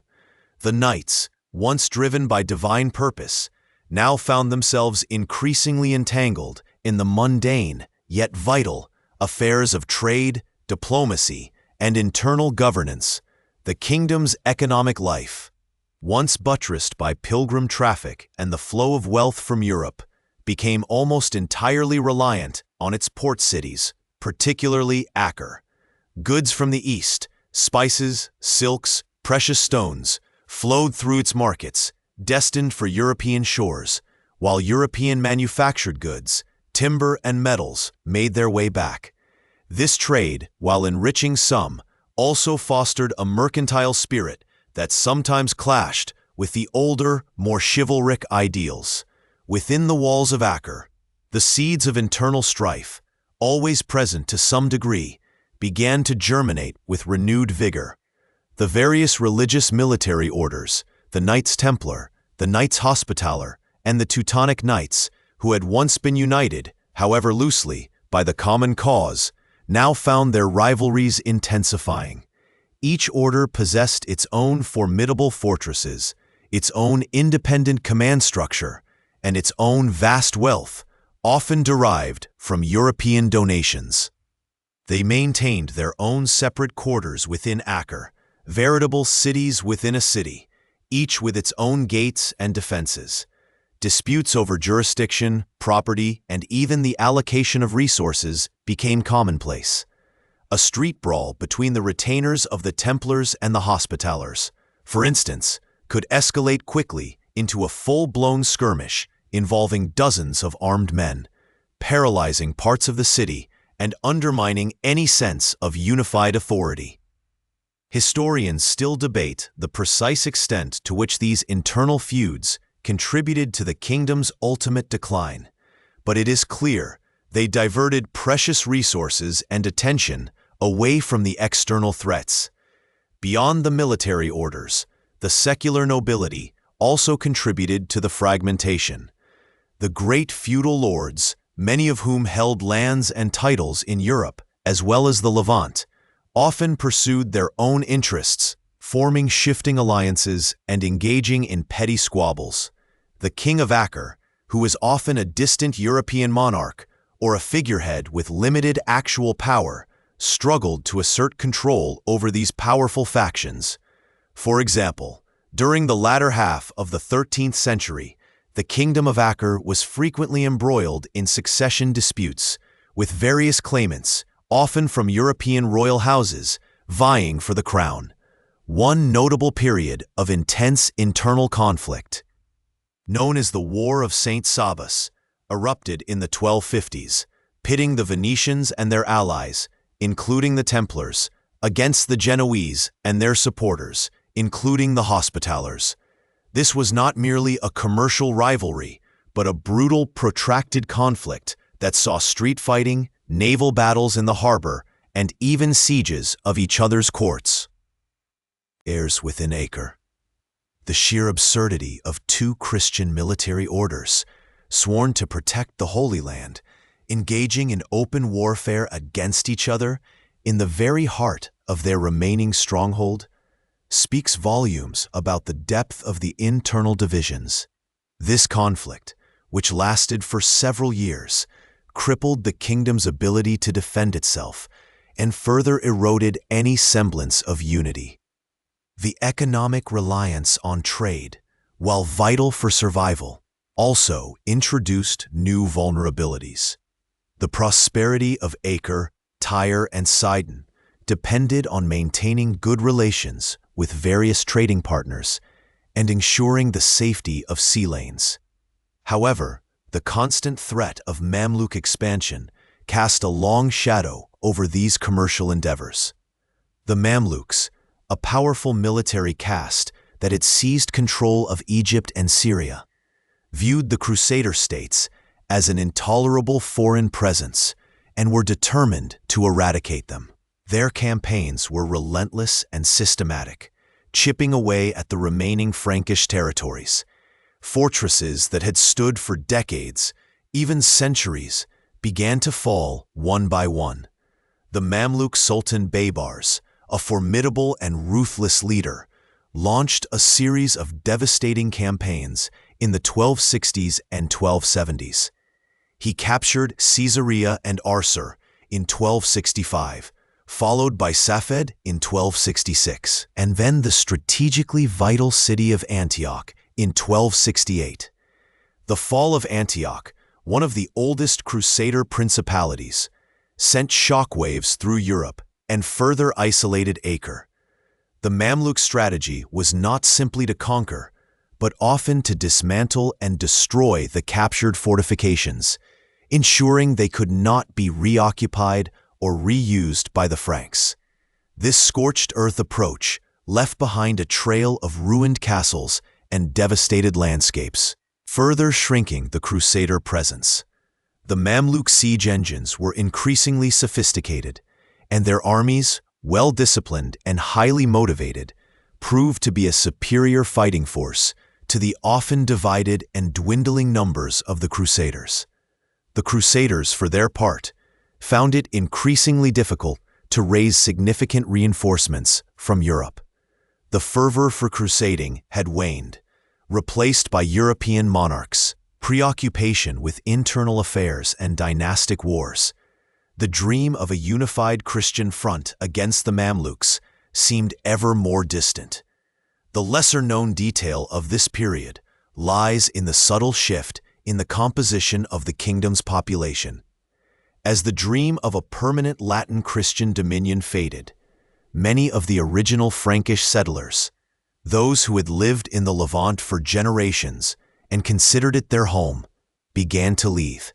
They were replaced, to a certain extent, by a more transient population of merchants, adventurers, and mercenaries, drawn by the prospect of trade or military service rather than religious devotion. This demographic change further diluted the sense of a cohesive, settled community. The social fabric of the kingdom became more fragmented, with less shared identity beyond the immediate need for mutual defense. Perhaps these walls, once echoing with the Latin of the Crusaders, now heard a cacophony of languages: Italian dialects of the merchants, the guttural German of the Teutonic knights, the French of the nobility, and the Arabic of the local population, a testament to the melting pot, but also to the disunity within. The constant external pressure from the Mamluks forced the Kingdom of Acre into a perpetual state of defense. Every Mamluk campaign, every lost fortress, meant a further contraction of the territory under Frankish control, and a further concentration of its remaining population within Acre and the few remaining coastal strongholds. This shrinking geographic footprint exacerbated the internal tensions. Resources became scarcer, and the competition for land, trade routes, and political influence intensified. The various factions within Acre, instead of uniting in the face of existential threat, often found themselves squabbling of the ever-diminishing pie. The arrival of new crusades from Europe, often small and poorly organized, sometimes did more harm than good, introducing new political complexities and further draining resources without achieving any lasting strategic gains. For instance, the Crusade of Louis IX of France in the mid-13th century, while initially promising, ultimately ended in disaster, weakening the overall Crusader position rather than strengthening it. The very nature of the Kingdom of Acre became that of a besieged city-state, its existence precarious and its future uncertain. The grand cathedrals and palaces within its walls, once symbols of power and permanence, now seemed to stand as poignant reminders of a fading glory. The sounds of the bustling market, the clanging of blacksmiths, the murmur of prayers, all mingled with the underlying hum of anxiety. The kingdom, once an ambitious outpost of Western Christendom, was now a beleaguered last stand, its destiny hanging by a thread. The narrative of the Crusader states, which began with such fervent hope and audacious conquest, was now entering its final, tragic chapter, marked by internal discord and the relentless march of a powerful, determined foe. The stage was set for the inevitable, yet still heartbreaking, end. The vibrant tapestry of the Latin East, once woven with threads of fervent zeal and martial might, began to fray at its edges as the 13th century wore on.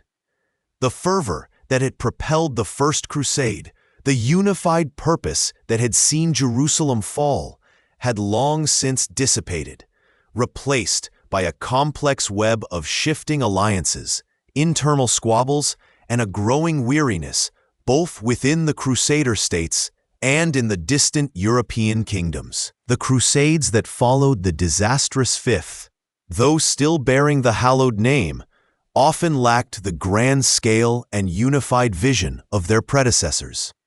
They became, in many ways, more desperate gambits, attempts to shore up a crumbling edifice rather than to expand a flourishing one. One such effort arrived in the spring of 1248, not from the traditional heartlands of France or England, but from the devout and ambitious King Louis IX of France, later to be canonized as Saint Louis. His crusade, the Seventh, was born not merely of political calculation, but of profound personal piety. Having recovered from a near-fatal illness, Louis made a solemn vow to lead a new expedition to the Holy Land. He was a king, unlike many of his contemporaries, more concerned with spiritual salvation than territorial gain, though he understood the strategic necessity of the latter. His initial target, however, was not Jerusalem directly, but Egypt, a pragmatic choice based on the belief that control of the Nile's bounty and the heart of Ayyubid power would ultimately lead to the recovery of the Holy City. The expedition, meticulously planned and lavishly funded, set sail with a sense of hopeful determination. Yet the sands of Egypt proved as treacherous as the political currents of the Levant. The initial landing at Damietta in June 1249 was successful, a swift capture that echoed the earlier triumphs of the Fifth Crusade. But just as before, the campaign faltered. The long, hot summer and the rising waters of the Nile brought disease and logistical nightmares. The decisive battle at Mansoura in February 1250 was a brutal, drawn-out affair. Though the Crusaders fought with valor, they were ultimately outmaneuvered and overwhelmed by the Mamluk forces, a new and formidable power that had risen in Egypt. The Mamluks, elite slave soldiers who had seized control from the Ayyubids, were disciplined, fierce, and deeply committed to expelling the Franks. Louis himself was captured, a humiliating blow that sent shockwaves across Christendom. He was eventually ransomed for a colossal sum, and Damietta was returned to the Mamluks. This crushing defeat marked a turning point. It underscored the futility of grand-scale crusades aimed at Egypt, and it left the Kingdom of Acre, already weakened, in an even more precarious position. Louis, though personally defeated, remained in the Holy Land for 4 more years after his release, acting not as a conqueror, but as a benevolent patron and diplomat. He helped to refortify cities like Acre, Caesarea, and Sidon, investing his own considerable wealth and energy into strengthening the defenses of the remaining Crusader strongholds. He mediated disputes among the fractious Latin lords, attempting to instill a sense of unity where little existed. His presence, though ultimately unable to reverse the tide, provided a much-needed period of stability and a brief respite from the constant threat of invasion. His efforts, however, were a testament to his character rather than a sign of renewed Crusader strength. The very fact that a European monarch was needed to shore up the defenses of the local lords highlighted the internal decay of the Crusader states. The period following Louis IX's departure in 1254 was characterized by an increasingly desperate search for allies and a complex dance of diplomatic maneuvers.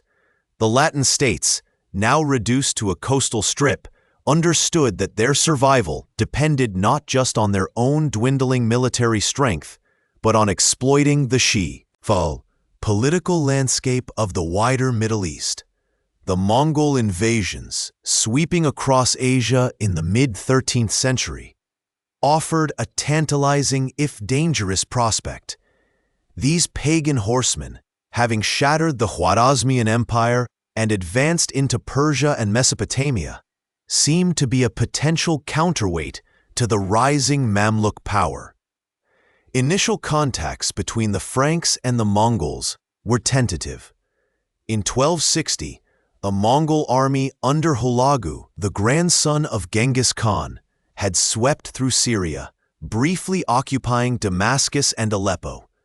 This created a peculiar situation where some Christian communities in the Levant, particularly the Armenians and Antiochians, saw the Mongols as potential liberators from Muslim rule. There was even a brief uneasy alliance between the Principality of Antioch and the Mongols. However, the Mongols' expansion was not driven by religious solidarity, but by imperial ambition. Their presence was fleeting. Hulagu soon withdrew the bulk of his forces to address succession issues in the Mongol Empire, leaving a smaller contingent behind. This withdrawal created a power vacuum that the Mamluks, under their formidable Sultan Baybars, swiftly exploited. At the Battle of Ain Jalut in September 1260, the Mamluks inflicted a decisive defeat on the remaining Mongol forces. This victory was monumental. It marked the first time the seemingly invincible Mongol war machine had been decisively halted. For the Crusader states, Ain Jalut was a double-edged sword. On one hand, it removed the immediate threat of Mongol conquest, which could have been as devastating as any Mamluk invasion. On the other, it cemented the Mamluks' position as the dominant power in the region, leaving the Franks with fewer options for external support. Despite this, the idea of a Mongol alliance persisted, a desperate hope in a darkening world. Envoys were dispatched to the distant Mongol courts, bearing letters and gifts, seeking a common front against the Mamluks. One notable attempt involved the Ilkhanate, the Mongol realm established in Persia. In the 1270s and 1280s, there were several exchanges, with Mongol rulers like Abaka and Argun sending letters to European monarchs, proposing joint military operations. These proposals often met with cautious interest but little concrete action from Europe, which was preoccupied with its own internal affairs. The logistical challenges of coordinating such a massive, multi-continental campaign were immense, and the cultural and religious differences between the Franks and the Mongols were profound. Moreover, European leaders were wary of the Mongols' reputation for brutality and their pagan beliefs. Historians still debate the true extent of these proposed alliances and whether they ever truly had a chance of success. Some argue that the Mongol rulers, particularly Argun, were genuinely interested in a coordinated attack, seeing the Mamluks as a common enemy. Others contend that the Mongol overtures were more about intelligence gathering or simply testing the waters, with no real expectation of a large-scale European commitment. What is clear is that these diplomatic exchanges, though ultimately fruitless in saving the Crusader states, highlight the desperate straits they found themselves in. The Franks were no longer dictating terms, they were pleading for assistance from distant, alien powers. The internal divisions within the Crusader states themselves continued to fester, exacerbating their vulnerability. The powerful Italian maritime republics, Venice, Genoa, and Pisa, whose ships and wealth were vital to the Crusader economy, were often more concerned with their commercial rivalries than with the common defense. The War of St. Sabas, a bitter conflict between the Genoese and Venetians in Acre that erupted in 1256 and lasted for years, is a stark example of this self-destructive behavior. This urban warfare, fought with ferocity in the streets and harbors of Acre, diverted precious resources and manpower away from defending against external threats. It weakened the city's defenses and alienated many of its inhabitants. The war was so destructive that it led to the destruction of significant parts of Acre, including churches and residential areas, and resulted in thousands of casualties. This internal strife, rather than external pressure, often felt like the more immediate threat to the kingdom's stability. The political fragmentation extended to the noble families themselves. The Kingdom of Jerusalem, though its capital was now Acre, was technically ruled by a succession of absentee monarchs, many of whom resided in Europe and had little direct involvement in the day-to-day affairs of the kingdom. This led to a power vacuum, filled by local barons, military orders, and Italian communes, each pursuing their own interests. The Knights Templar and the Knights Hospitaller, once the bulwark of the Crusader defense, often found themselves at odds, their rivalry sometimes spilling into open conflict. Their immense wealth and military power, while formidable, were not always channeled towards a unified strategic vision. Meanwhile, the Mamluks, under Sultan Baybars, who reigned from 1260 to 1277, pursued a relentless and systematic campaign of attrition against the remaining Crusader strongholds. Baybars was a military genius, a cunning diplomat, and a ruthless conqueror. He understood that the Franks' strength lay in their fortified cities and their access to the sea. His strategy was to isolate these strongholds one by one and then capture or destroy them, denying the Crusaders any base from which to launch a counteroffensive or receive reinforcements. His campaigns were meticulously planned and executed. In 1265, he captured Caesarea and Arsuf, two important coastal fortresses. He then turned his attention to the great Crusader castle of Safed in 1266, a formidable Templar stronghold. After a long siege, the castle fell, and Baybars, in a chilling display of his ruthlessness, massacred the entire garrison despite promises of safe passage. This act sent a clear message to the remaining Frankish garrisons. Resistance was futile, and mercy was not guaranteed. The fall of Antioch in 1268 was another devastating blow. The once proud capital of the Principality of Antioch, one of the oldest Crusader states, had endured for over 170 years. Its capture by Baybars, after a swift and brutal assault, was a profound psychological defeat for the Franks. The city was sacked, its churches desecrated, and its population either killed or enslaved.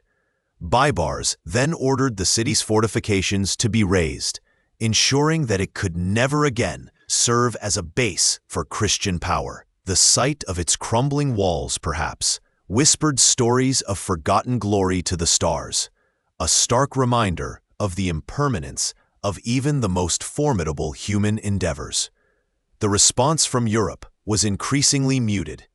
Another crusade, led by Prince Edward of England, later King Edward I, arrived in Acre in 1271, known as the Ninth Crusade. It was a small expedition, more a gesture of solidarity than a serious attempt at conquest. Edward, a capable military leader, managed to achieve some minor successes and negotiate a 10-year truce with Baybars. But his presence was fleeting, and he soon returned to England to claim his throne. His departure marked the last significant military effort from a major European power to defend the Latin East. The wellspring of crusading zeal in Europe was running dry, replaced by a growing disillusionment and a focus on internal European affairs. The final decades of the Kingdom of Acre were a period of accelerating decline. The Mamluks, under Baybar's successors, particularly Sultan Qalawun, continued their relentless pressure. The truce negotiated by Edward was largely respected, but it was merely a pause, not an end to hostilities. Kalawun, like Baibars, was determined to eradicate the last vestiges of Crusader product. Essence, he systematically targeted the remaining fortresses, cutting off Acre's hinterland and isolating it further. In 1285, Kalawun captured the formidable Hospitaller fortress of Markab, a castle that had seemed impregnable. Its fall demonstrated the Mamluks' mastery of siege warfare and their overwhelming numerical superiority.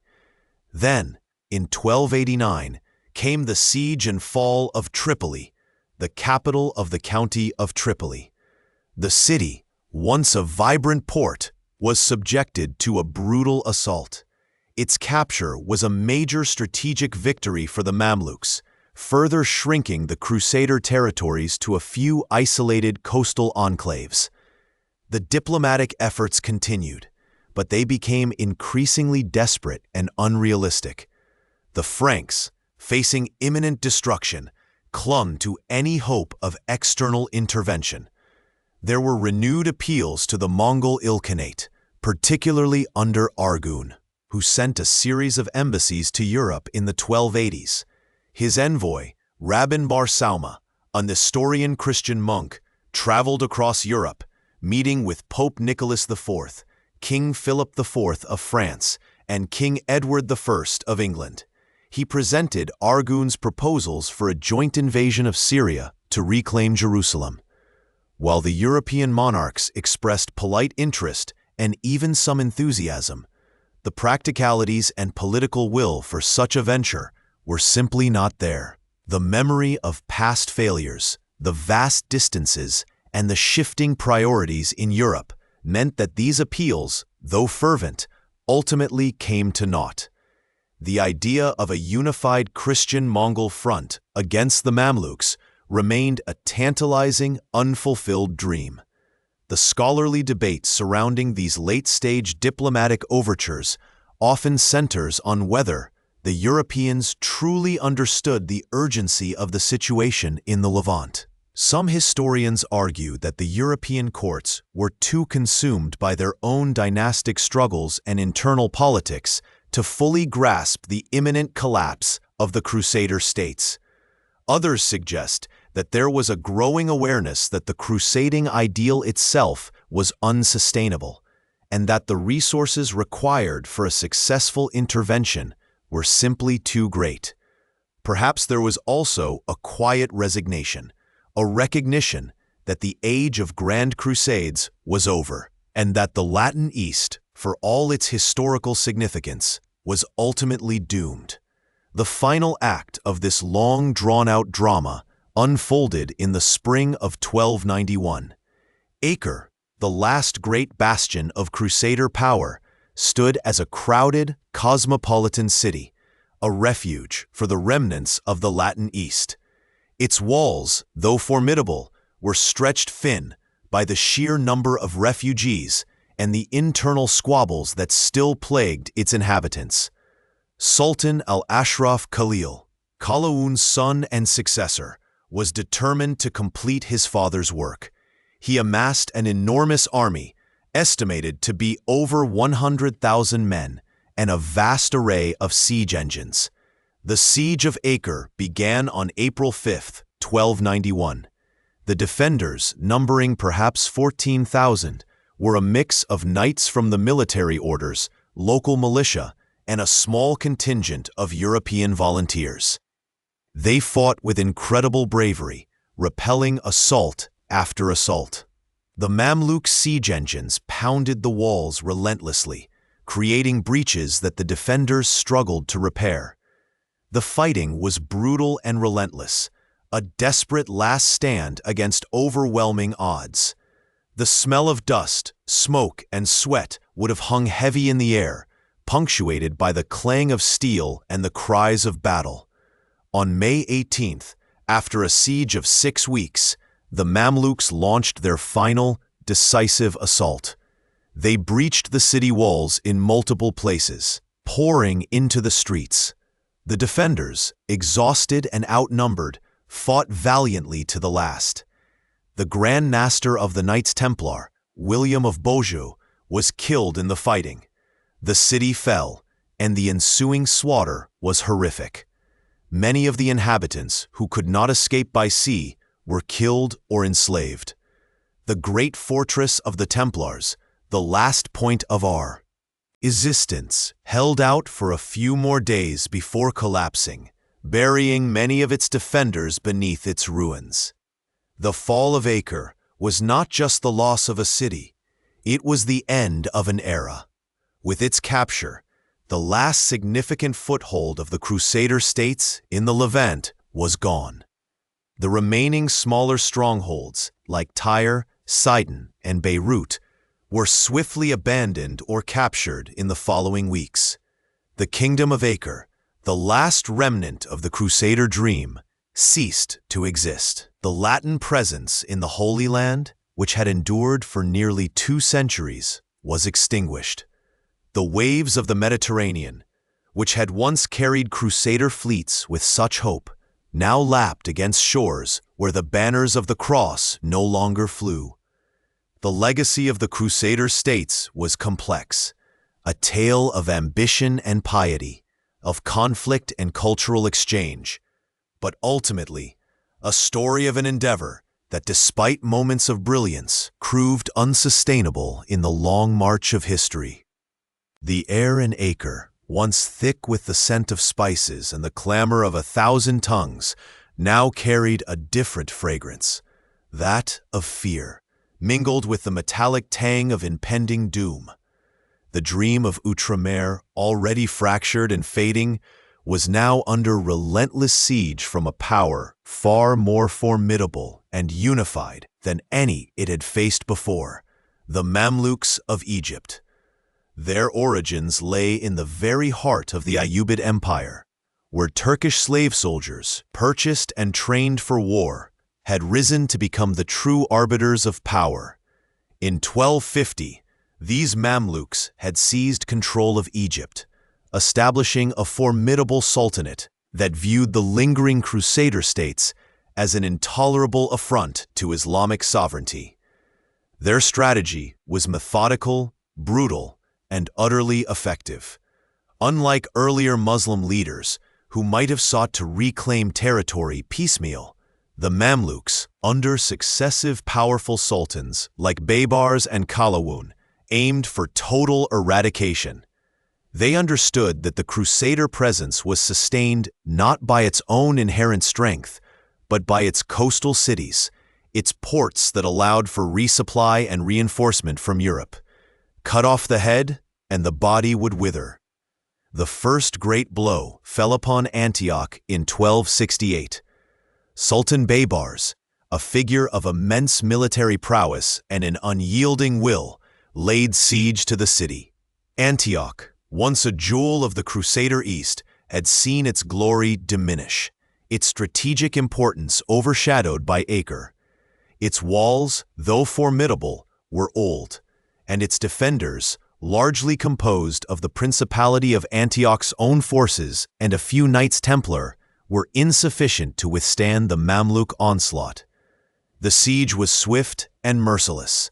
When the city fell, Baybars ordered a general massacre, a horrifying act that sent shivers down the spines of every remaining Frankish inhabitant in the Levant. The ancient city, a cradle of early Christianity, was utterly destroyed, its churches razed, its population slaughtered or enslaved. This was not merely a conquest, it was a message, etched in blood and ruin, that the Mamluks would tolerate no Crusader presence. The fall of Antioch reverberated through Acre like a death knell. The Latin kingdom, now little more than a collection of coastal enclaves, understood that its time was rapidly running out. Baybars continued his relentless campaign, systematically dismantling the remaining Crusader strongholds. Caesarea and Arsuf fell in 1265, their fortifications razed to prevent any future reoccupation. Safed, a powerful Templar fortress, resisted fiercely, but ultimately succumbed in 1266. Each victory tightened the noose around Acre, isolating it further, cutting off its supply lines and its hope. The European response, or lack thereof, only compounded the despair. While some crusades were launched, notably that of Louis IX of France in 1270, they were largely ineffective, often diverted by internal European politics or plagued by disease. Louis IX himself died in Tunisia, a tragic end to a noble but ultimately futile endeavor. The grand crusading fervor that had once swept across Europe had waned, replaced by pragmatic concerns, dynastic struggles, and a growing cynicism about the prospects of success in the Holy Land. The calls for aid from Acre, once answered with enthusiasm, now met with indifference or, at best, token gestures. The Mamluk strategy was not just brute force, it was also psychological warfare. They deliberately targeted the most symbolic and strategically vital Crusader strongholds, ensuring that each fall inflicted maximum demoralization. Tripoli, the capital of the county of Tripoli, was a prime target. By the late 1280s, under Sultan Kalawun, the Mamluks turned their gaze upon this prosperous port city. Tripoli had long been a vibrant trading hub, its economy intertwined with its maritime connections to Europe. Its fall would be another devastating blow to the already fragile Crusader presence. The siege of Tripoli in 1289 was a harrowing affair. Kalawun's army, vast and well-equipped, encircled the city. The defenders, a mix of local militia, Knights Hospitaller, and a few Genoese and Venetian contingents, fought bravely, but they were hopelessly outnumbered. The Mamluks employed siege engines of immense power, battering the walls day and night. The citizens of Tripoli, many of them Latin Christians, faced a terrible choice: surrender and face an uncertain future, or resist and risk the fate of Antioch. They chose resistance, fueled by desperation and a faint hope of relief from the West. But no relief came. After a month of relentless assault, the Mamluks breached the walls. What followed was a scene of utter devastation. The city was sacked, its inhabitants slaughtered or enslaved, its magnificent buildings, including its famous cathedral, reduced to rubble. Kalawun, like Baibars before him, ensured that the city was not merely conquered, but utterly destroyed. Its very foundations razed to prevent any future Crusader re-establishment. The fall of Tripoli was more than just a territorial loss. It was a profound psychological blow, signaling to the remaining Franks that no city, however strong or prosperous, was safe from the Mamluk juggernaut. Historians still disagree whether the Mamluks' primary motivation was purely religious zeal or a more pragmatic desire to secure their borders and control trade routes. While their rhetoric was undoubtedly steeped in jihad, their actions also suggest a keen understanding of geopolitical power. They systematically eliminated the Crusader ports, not just to remove a Christian presence, but also to consolidate their control over the lucrative east-west trade that flowed through the Levant. Perhaps it was a potent blend of both, where religious fervor provided the ideological justification for a strategic imperative. The Mamluk onslaught was also fueled by a deep-seated grievance. For centuries, the Crusader states had been a constant source of instability, a foreign body embedded in the heart of the Islamic world. The Mamluks, having recently overthrown their own masters, were fiercely independent and saw the Crusaders as a lingering vestige of a humiliating past. Their military campaigns were not just about conquest, they were about asserting dominance, reclaiming sovereignty, and erasing the memory of foreign occupation. The remaining Crusader territories, now truly isolated, were a shadow of their former selves. Acre, Tyre, Sidon, and Beirut clung to the coast, their populations dwindling, their economies crippled. The grand European trading houses that had once flocked to Acre began to pull out, their investments too risky in such a volatile environment. The flow of pilgrims, once a steady stream, dwindled to a trickle. The very air in Acre seemed to grow heavy with resignation. The once vibrant markets now hushed, the grand churches echoing with fewer prayers. The internal divisions within the Crusader states, a persistent weakness throughout their history, only worsened under this extreme pressure. The rivalries between the various military orders, the squabbles between the Genoese and Venetian merchants, and the internecine conflicts among the Frankish nobility continued. Even as the Mamluk threat loomed ever larger, these divisions prevented any unified defense, any cohesive strategy to counter the Mamluk advance. Each city, each lord, often acted in its own self-interest rather than for the collective survival of the kingdom. The Mamluks, on the other hand, presented a unified front.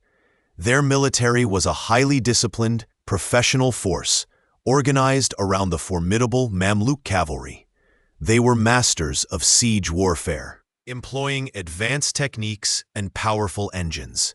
Their logistics were efficient, their intelligence gathering superior. Moreover, they had a clear, unwavering objective: the complete expulsion of the Franks.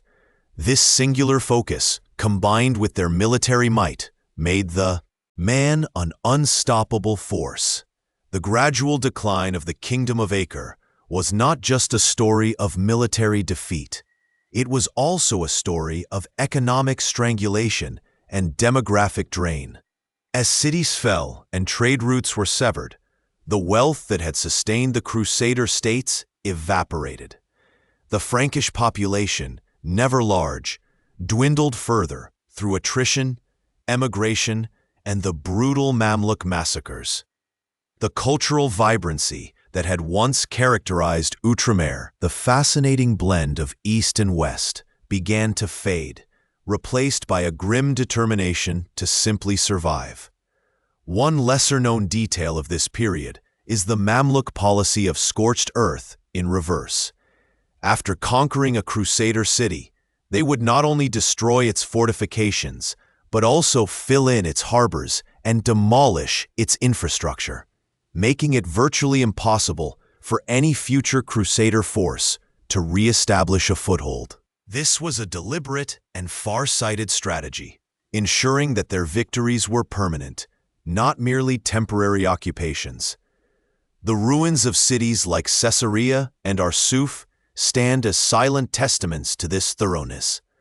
Their harbors still choked with debris, their foundations barely visible beneath the sands of time. The final act of this tragic drama was rapidly approaching. Acre, the last great bastion of the Crusader presence, stood alone, a solitary island in a Mamluk sea. Its walls, though formidable, had seen better days, and its defenders, a motley collection of knights, mercenaries, and desperate citizens, knew that their chances were slim. The relentless pressure from the Mamluks, marked by the fall of key strongholds like Tripoli, had systematically eroded the kingdom's remaining territories and its ability to resist. The dream of Outremer, once so vivid and compelling, was now a flickering candle, poised to be extinguished by the rising winds of Mamluk power. The whispers in the narrow streets of Acre were no longer of trade and pilgrimage, but of desperate prayers and the ever-present dread of what was to come. The whispers of the wind carried the scent of salt and distant dust across the sun-baked plains, a constant companion to the ebb and flow of life in the Latin East. Yet, as the 13th century drew to a close, a new, more ominous current began to stir, one that would sweep away the last vestiges of the Crusader presence in the Levant. The Mamluk Sultanate, forged in the crucible of military prowess and religious fervor, was consolidating its power, and its gaze turned inexorably towards the remaining Frankish strongholds along the coast. Antioch had fallen in 1268, Tripoli in 1289, each loss a further tightening of the noose around the heart of the Kingdom of Acre. The city, once a bustling nexus of trade and faith, now stood as a final defiant beacon, its walls scarred by countless sieges, its harbors still teeming with ships, but its future shrouded in an ever-deepening twilight. The Mamluk Sultan Qalawun, a formidable military leader, had already begun the systematic dismantling of the Crusader states, driven by a vision of a unified Islamic dominion over the Levant. His campaigns were relentless, characterized by meticulous planning and overwhelming force. Yet fate intervened in 1290, when Qalawun died before he could launch his final assault on Acre. His son, Al-Ashraf Khalil, inherited not only the sultanate, but also his father's unwavering determination to complete the conquest. Khalil, a young and ambitious ruler, saw the capture of Acre as the ultimate testament to his legitimacy and power, a glorious fulfillment of his father's legacy. A fragile truce, forged in the wake of Tripoli's fall, had offered a brief, deceptive lull, but the underlying tensions were too great to be contained. A seemingly minor incident, a riot in Acre involving newly arrived European Crusaders who attacked local Muslim merchants, provided Al-Ashraf Khalil with the pretext he needed. Despite attempts by the Frankish leaders to appease him and punish the perpetrators, the Sultan declared the truce broken. He began to amass an army of unprecedented size, drawing forces from across Egypt and Syria, equipped with a vast array of siege engines. Chroniclers of the time spoke of an army numbering in the tens of thousands, perhaps even hundreds of thousands, though such figures were often exaggerated for dramatic effect. What is certain is that the Mamluk force dwarfed anything the beleaguered defenders of Acre could hope to muster. The city of Acre itself, though formidable, was not without its vulnerabilities. Its defenses, while extensive, were a patchwork of older fortifications and newer additions, some of which had been hastily repaired or were still incomplete. The city walls were double, in some places triple, protected by numerous towers and a deep moat. Yet within the city, a familiar disharmony persisted. The various military orders, the Templars, the Hospitallers, the Teutonic Knights, each held their own quarters, their own towers, and often their own agendas. The Venetians, Genoese, and Pisans, the great maritime republics, also controlled their own districts and gates, their commercial rivalries sometimes overshadowing the common defense. This fragmentation, a recurring theme throughout the history of the Crusader states, would prove to be a fatal weakness in the face of a unified and determined foe. On April 5, 1291, the Mamluk army arrived before the walls of Acre. The sheer scale of their encampment, stretching for miles across the plain, must have been a terrifying sight for the defenders, the air filled with the rhythmic thud of mallets as the Mamluks assembled their siege engines, massive trebuchets capable of hurling immense stones, mangonels, and various other devices designed to batter down walls. Among these were some of the largest siege engines ever constructed, including one famously named Victorious, a testament to the Mamluks' confidence. The bombardment began almost immediately, a relentless barrage of stone projectiles that pounded the city walls day and night. Inside Acre, the defenders prepared for the inevitable. The Grand Masters of the military orders, Guillaume de Beaujeu of the Templars, Jean de Villiers of the Hospitallers, and Burchard von Schwanden of the Teutonic Knights, along with King Henry II of Cyprus, who was also the nominal king of Jerusalem, led the defense. Their forces were meager compared to the Mamluks, a few thousand knights and infantry, supplemented by the city militia and a small number of arriving Crusaders. Hope for significant reinforcements from Europe had dwindled to almost nothing. The defenders knew this was likely their last stand. The Mamluks concentrated their attacks on the northern and eastern walls, particularly targeting the Cursed Tower, an old, vulnerable section. Day after day, the siege engines hurled their deadly payloads, slowly but surely crumbling the stone. Sappers, protected by movable shelters, dug mines beneath the foundations, intending to collapse sections of the wall. The defenders fought back with desperate courage, launching sorties to disrupt the Mamluk operations and attempting to destroy their siege engines. One such sortie, led by the Templar knight Otto de Granson, managed to inflict some damage on the Mamluk camp, but ultimately failed to break the siege. The Mamluks also employed psychological warfare. They paraded captured Christian prisoners before the walls, offering them a chance to convert to Islam and shouting taunts to demoralize the defenders. The stench of death began to hang heavy in the air, mingling with the acrid smell of burning wood and the dust of shattered stone. As the siege wore on, disease and starvation began to take their toll within the crowded city. On May 18, 1291, after a relentless bombardment that had created numerous breaches, Al-Ashraf Khalil ordered a general assault. The Mamluk army, a surging tide of warriors, poured through the shattered walls and over the rubble. The fighting was ferocious and hand-to-hand, a desperate struggle in the narrow streets and alleys. The defenders, though outnumbered, fought with the ferocity of those defending their homes and their very existence. The Grand Master of the Templars, Guillaume de Beaujeu, was mortally wounded while defending the city. His death was a devastating blow to the morale of the remaining defenders.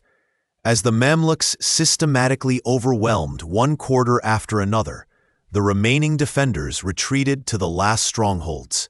The Templar Fortress, a massive, imposing structure on the southwestern edge of the city, and the castle, a separate fortification.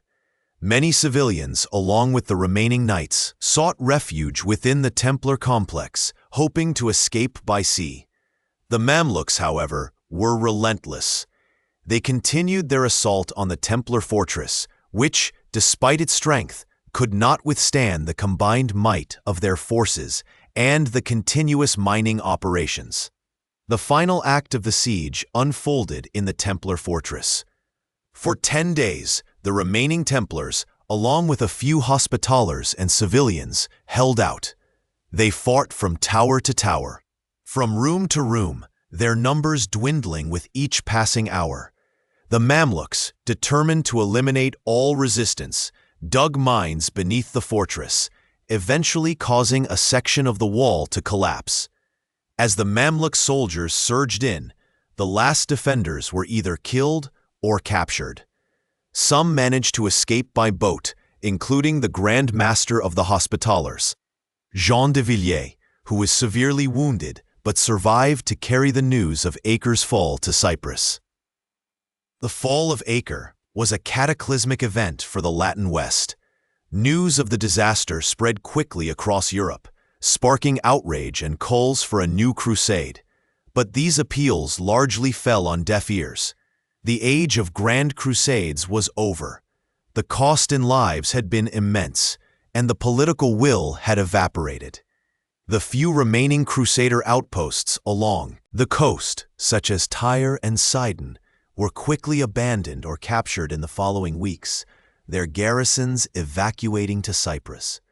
The Mamluks, having achieved their objective, systematically destroyed the fortifications of Acre and other coastal cities to prevent any future Crusader landings. They razed the great cathedrals and palaces, turning the vibrant port city into a desolate ruin. The fall of Acre in 1291 marked the definitive end of the Crusader states in the Levant.